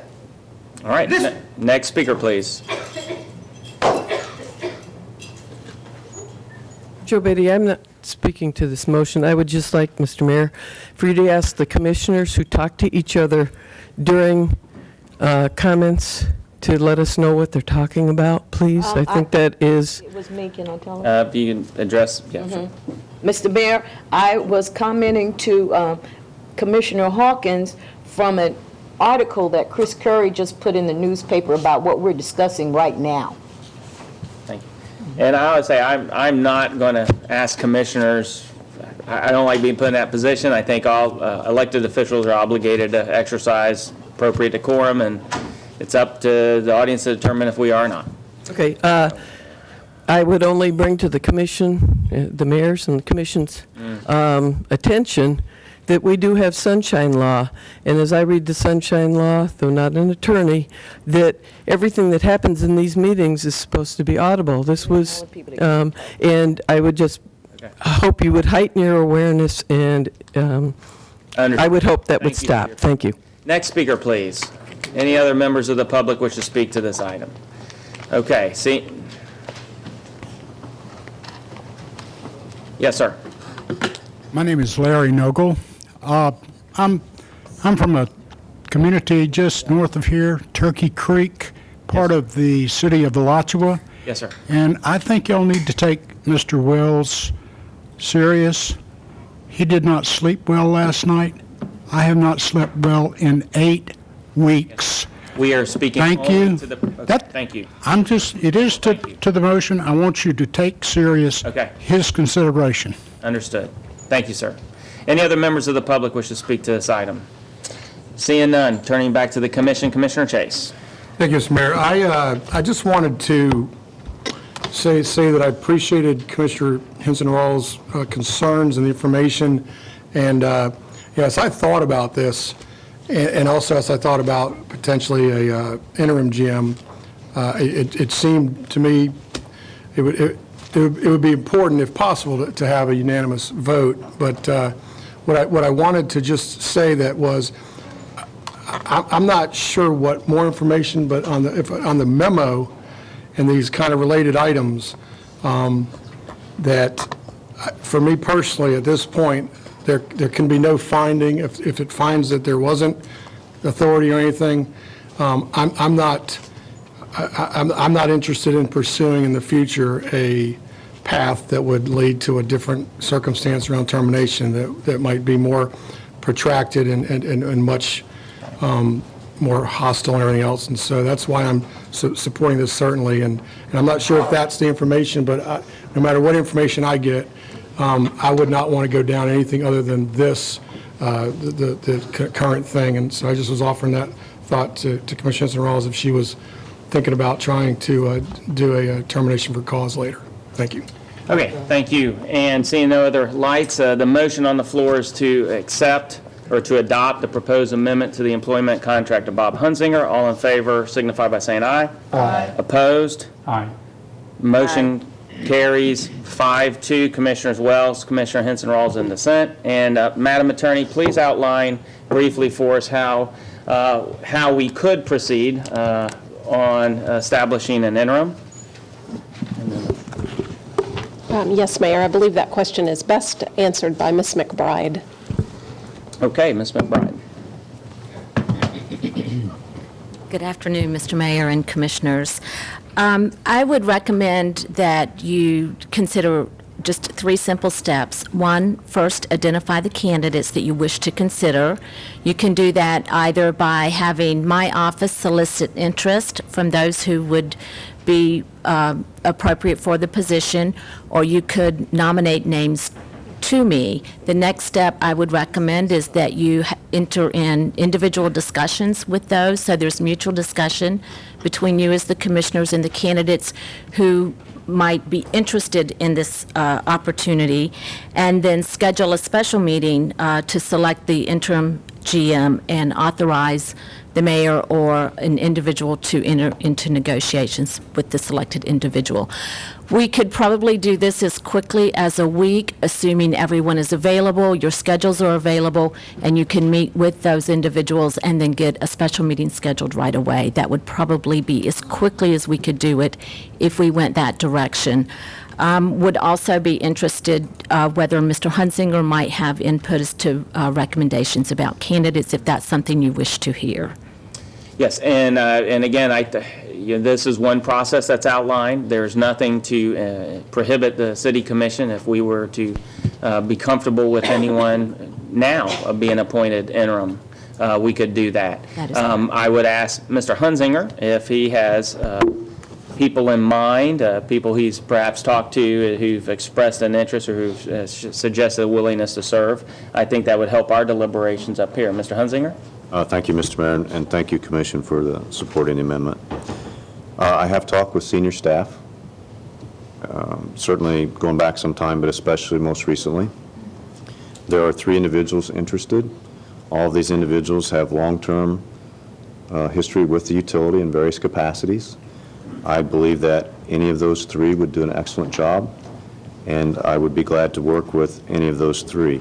I do agree that the sooner the better an interim is named. I have more time for overlap to pass along information. We don't do things in a vacuum at GRU. We have multiple people involved in various projects, so that will ease the transition. I certainly am willing to provide whatever information I have relative to those items as well. So I don't know if you want the names, but... that would be fine. Sure. The 3 that have expressed interest are Dave Bolio, he's the Assistant General Manager for Transmission and Distribution. Kathy V., who is the Assistant General Manager for Customer Service and Administrative Services, and most recently she has taken over the Information Technology Group. And third, David Richardson, who was the Assistant General Manager for Water and Wastewater and is temporarily the interim CFO. So those are the 3 that have expressed interest, and as I said, I think any of those 3 would do an excellent job. Thank you. Thank you, Mr. General Manager, and I would also just quickly add, before I recognize lights, that I think that is, again, these are the people who've expressed an interest to the General Manager, and I really, because of some of the issues we're dealing with, I don't think if we put it out another week or 2 weeks, I really don't think we would get additional applicants. If we did, perhaps we get outside applicants, but I don't think at the end of, given where we're at, in an interim capacity, I would support the idea of someone who's within the organization already, and I would not go outside what Mr. Hunzinger has recommended. We all know those 3. They're known quantities already. They've all actually sat up here and on occasions when Mr. Hunzinger has been absent and served as acting general managers from time to time. They've all had, we're talking years of excellent service, probably, I don't know what the minimum is, but we're 18 or more years with the organization. They've all served in multiple capacities. So my point is, I think if we are well within our bounds to make a decision about an interim now, I don't feel strongly one way or the other about it being a decision today. I don't, well, actually I do. I don't feel strongly about who it is. I like all three. We've known all three. They're all excellent people. The it part, as relates to time, is I agree with Mr. Hunzinger. The sooner the appointee is named, the better, so they can immediately begin working on a transition. And as far as setting up a special meeting, I will be out of town next week as part of that Sister Cities trip. Of course, meeting can be held without me. That's fine. But in terms of if we wait till we're all back so we can all do it together, we're looking at 2 weeks from now. And so, and then that gets into something Commissioner Hawkins raised, that's getting late in the game. So I would say that if it is highly unlikely we would get anyone else to participate. I would say we know those candidates. I feel that this commission would be taking a very responsible action for naming a interim appointment today. And with that, I'll recognize whoever's got their light on. Commissioner Wells. Thank you, Mr. Mayor. And I want to thank Mr. Hunzinger for those names, because that's the one thing I didn't get to ask you of all the various things we spoke about. I would ask if it is in your knowledge, based on your awareness of their willingness to serve, whether or not they have expressed a willingness to be considered for a longer term, and I don't know if you call that permanent or something other than an interim role. My preference would be that the individual we choose, and I do agree, I hope, as per your suggestion, that it's done sooner rather than later. I think, honestly, I hope we leave today having made this decision, because I think it's essential to give the stability and the transition that you have mentioned. Do you know if any of the three would have stated whether or not they would want to be considered in a more long-term role beyond interim? Thank you, Mr. Mayor. Some of the candidates have indicated they may be. Some, that issue may have not come up, or they may have vacillated, so I'd really be hesitant to speak for them at this time. Fair enough. I haven't spoken to all three, but I did come in today having spoken to one of those three, precisely because I believed it was critical that we have at least the ability to name somebody today to give leadership to whatever we do on our next item, to give transition, as was mentioned. So, and I did ask this question. Actually, the individual volunteered this information. So, if at the appropriate time, I'd like to share that name. I mean, I don't think it's a magical thing, but I would like to see us have a 7-0 decision for the interim general manager, if possible, today. And I believe that would be the best thing for all concerned. So I don't know if Mr. Mayor or if other colleagues think they want to hear my name or You not. still have the floor if you want to go forward. I want to leave it open to whatever they want to say, because I don't want to, I think all three of those candidates would be superb, and I'd be happy to vote for any of those three. I do know for a fact that one has said he's not interested in being the long-term at this time, and I think that's my preference. Thank you, Mr. Mayor. Okay, and Commissioner Hawkins. Thank you, Mr. Mayor. I agree with Commissioner Wells very strongly on this point that we should make a decision quickly, and it should be, I would like for it to be unanimous. I agree with that. I'm concerned that if we try to make a decision today, we won't get there.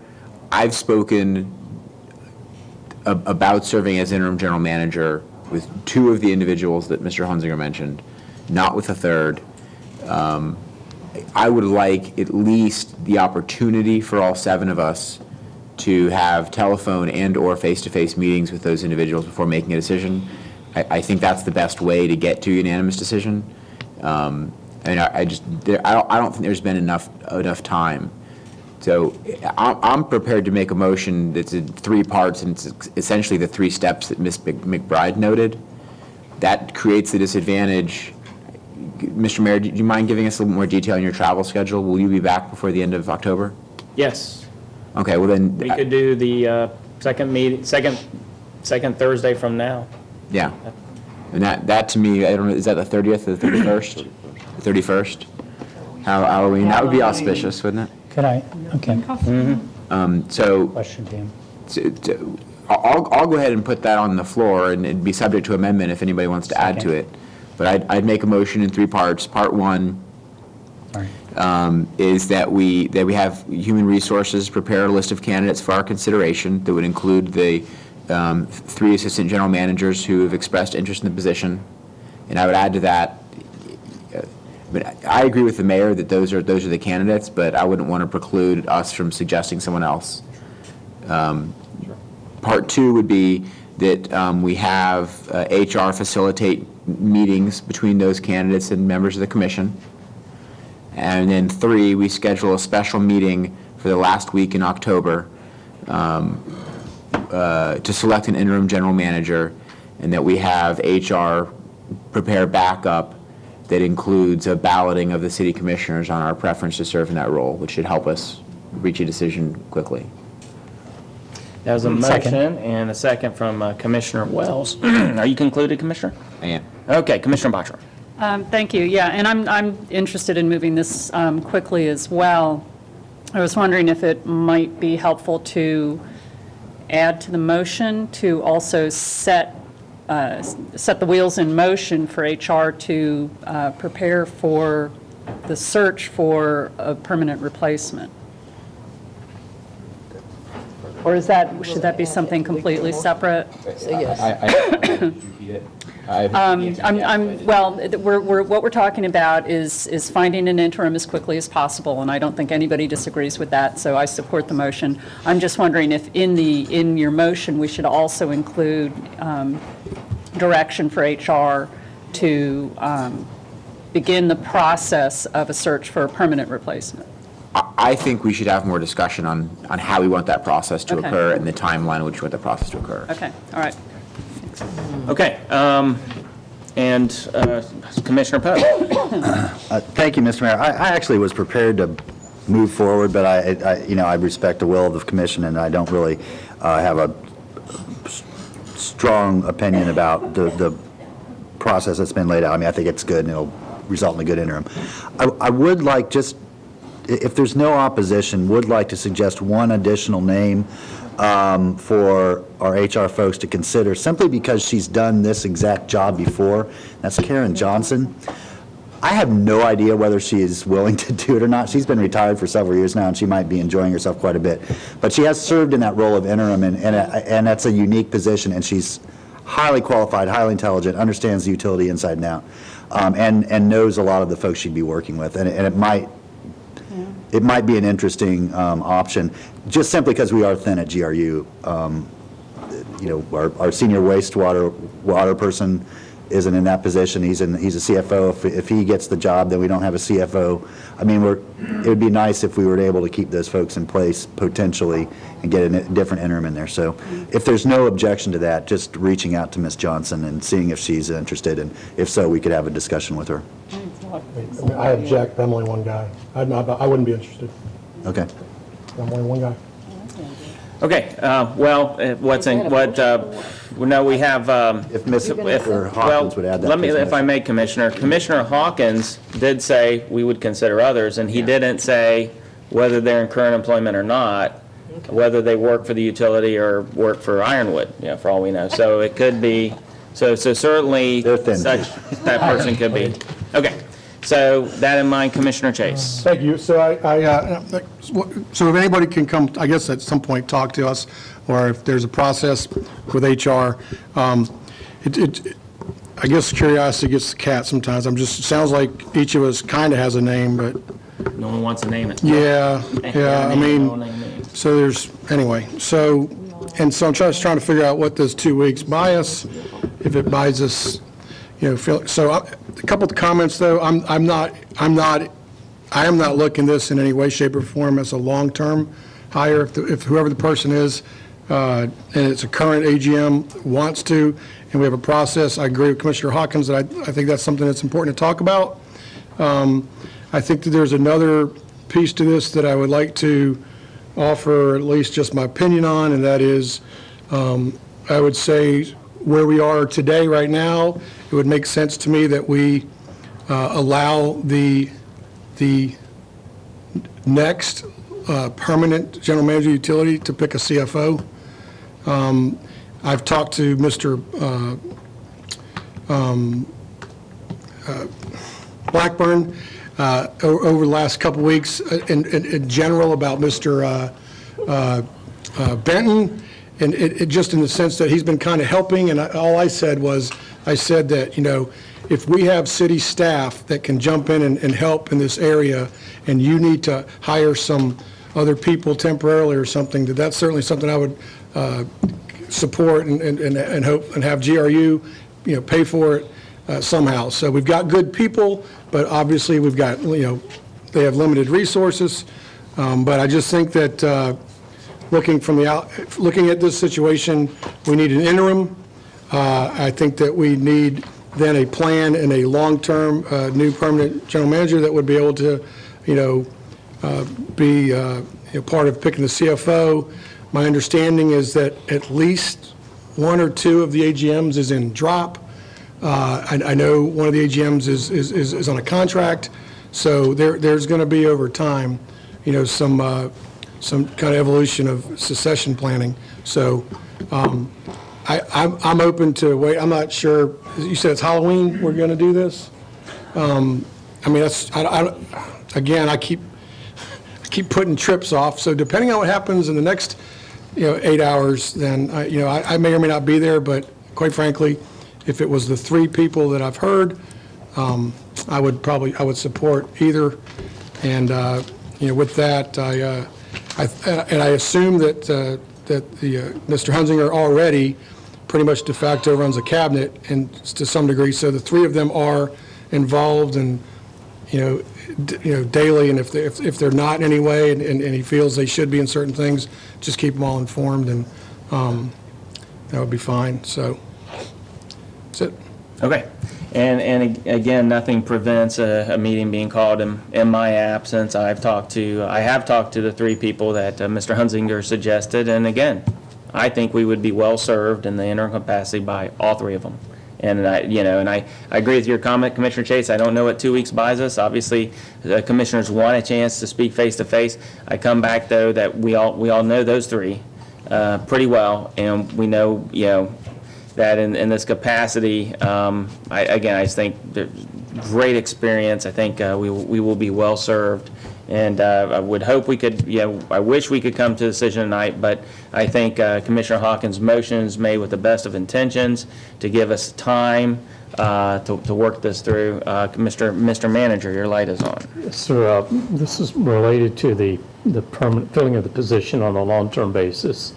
There was a discussion about moving forward on that, and I haven't spoken to Ms. McBride to see whether we can physically get this done, but I would offer that perhaps, and depending on our staff's ability to get it done, we could also bring you on the 31st a plan of action for filling the position, and then you could determine, are we headed in the right direction? Mm-hmm. Okay.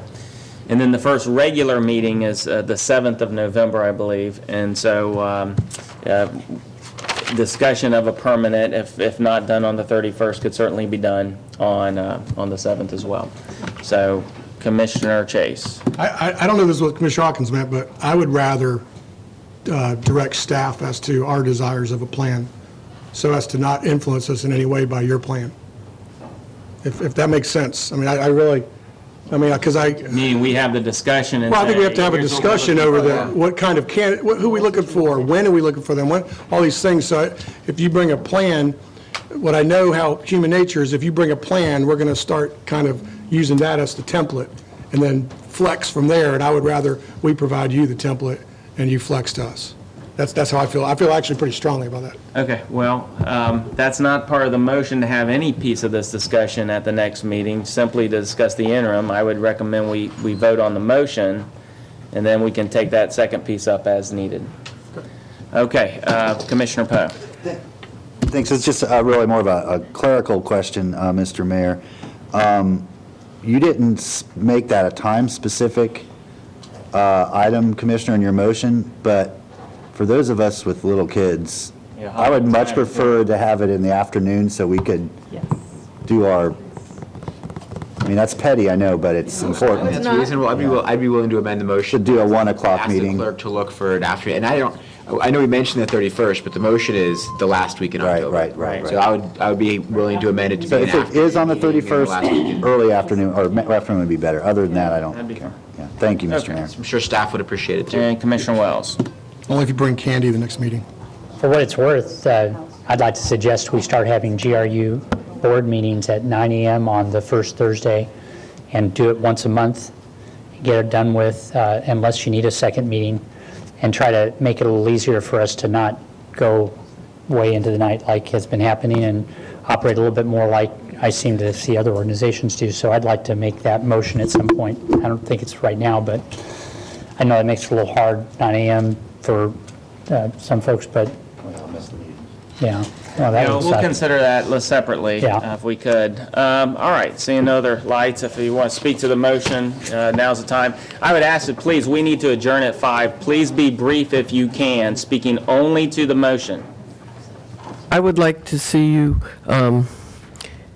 as some of the commissioners have said, choose somebody tonight. I don't understand why you know these people, and perhaps you could have them come in a little bit later this evening and talk to them. When you hired Mr. Hunzinger, there were public interviews essentially with the different candidates, and I don't know why that couldn't be accomplished perhaps a little bit later this evening, and you could, as some of you commissioners want, to go forward and appoint somebody tonight.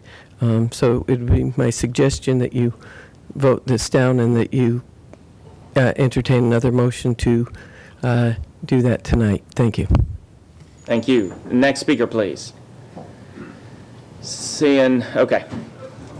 And I do appreciate those of you who are taking, my request that we try to keep our comments brief in the name of time management. Yes, sir. Mark Fensky, New South Neighborhood, Gainesville. I support Mr. Hawkins' approach, but I think maybe it could be done in a week instead of 2 weeks. Thank you. Okay. Thank you very much. Next speaker.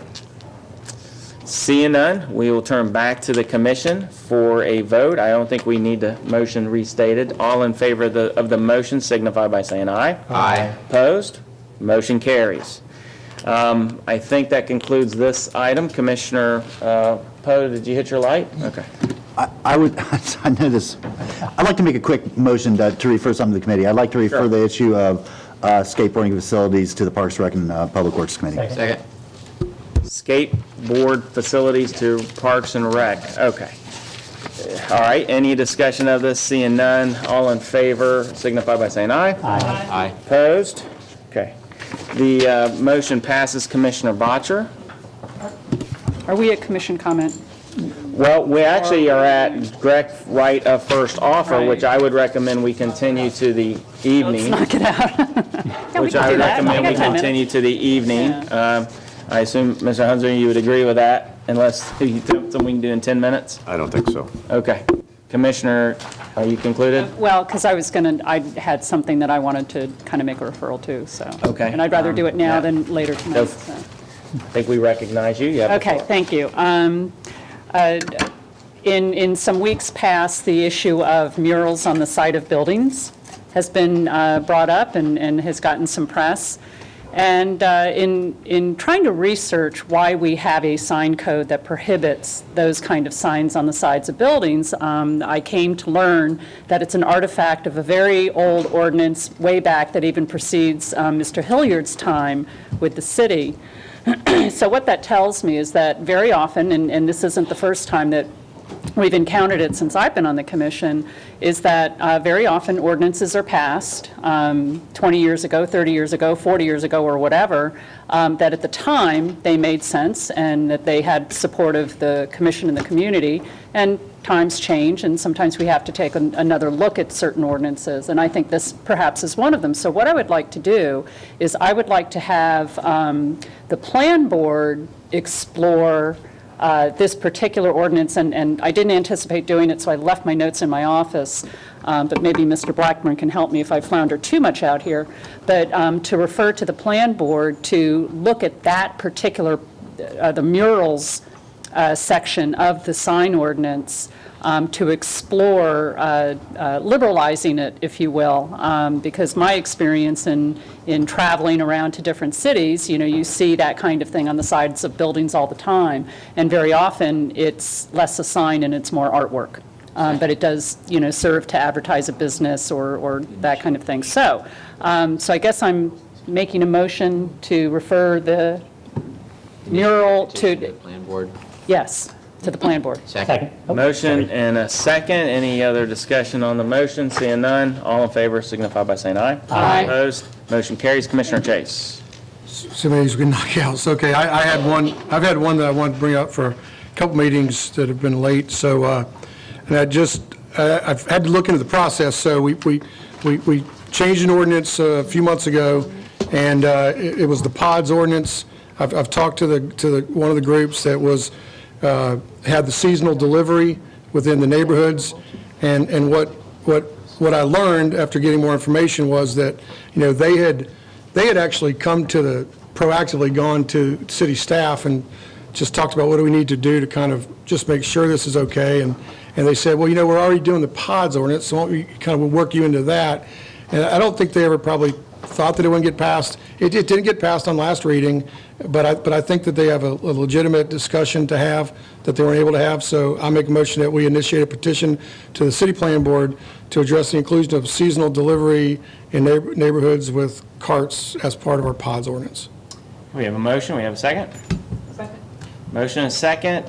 Seeing no other lights, all in favor of the motion signify by saying aye. Aye. Opposed? No.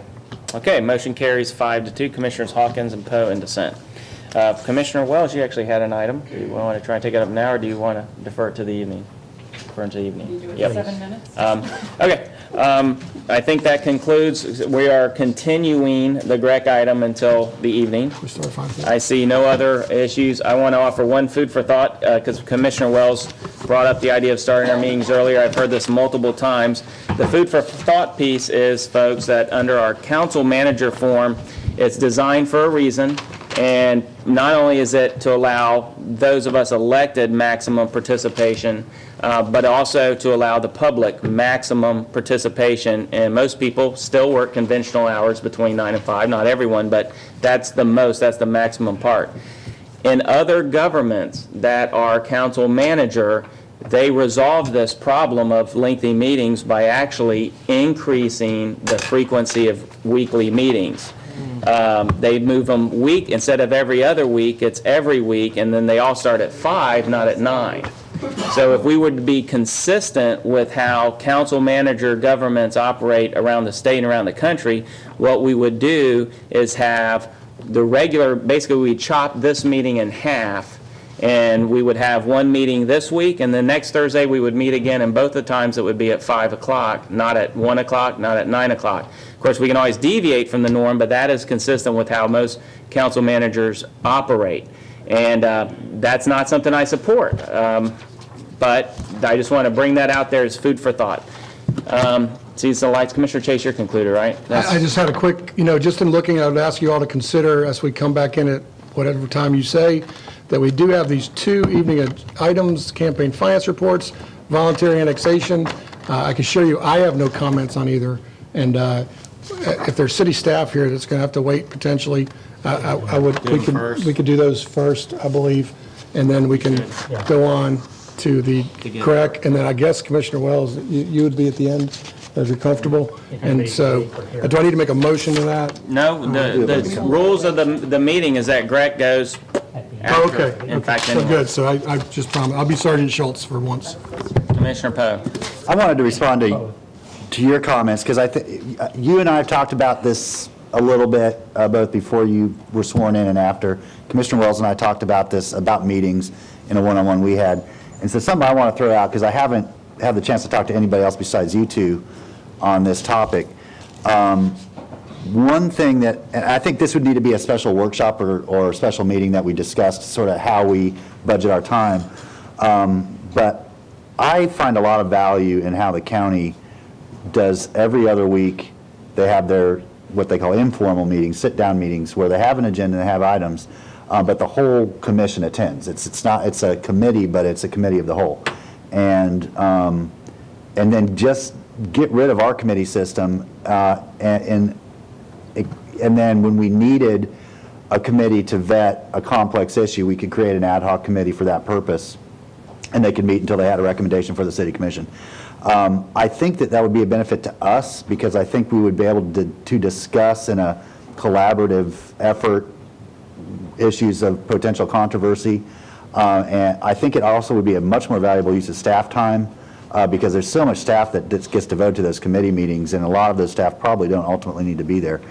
And it would also give both staff and the commission an understanding of where are the difficult points of conflict going to be, and then what are the issues that where there's general agreement, so when we get to the days here, we can sort of go down a list, and we know we budget the right amount of time for the big sort of complex issues. So I'm not making any definitive suggestion, but I think, Mr. Mayor, we've heard between you and Commissioner Wells and me different ideas that we might want at some point schedule that topic for a workshop to maybe modify how we do something. I would very much oppose moving meetings up to 9 a.m. because I effectively could not be a commissioner. I mean, we all have to juggle our schedules so much just to make this work, and that would make it unworkable for me. So, but I think there are other remedies that would accomplish what Commissioner Wells is trying to get at. So, just want to get that in. Thank you. All right, thank you.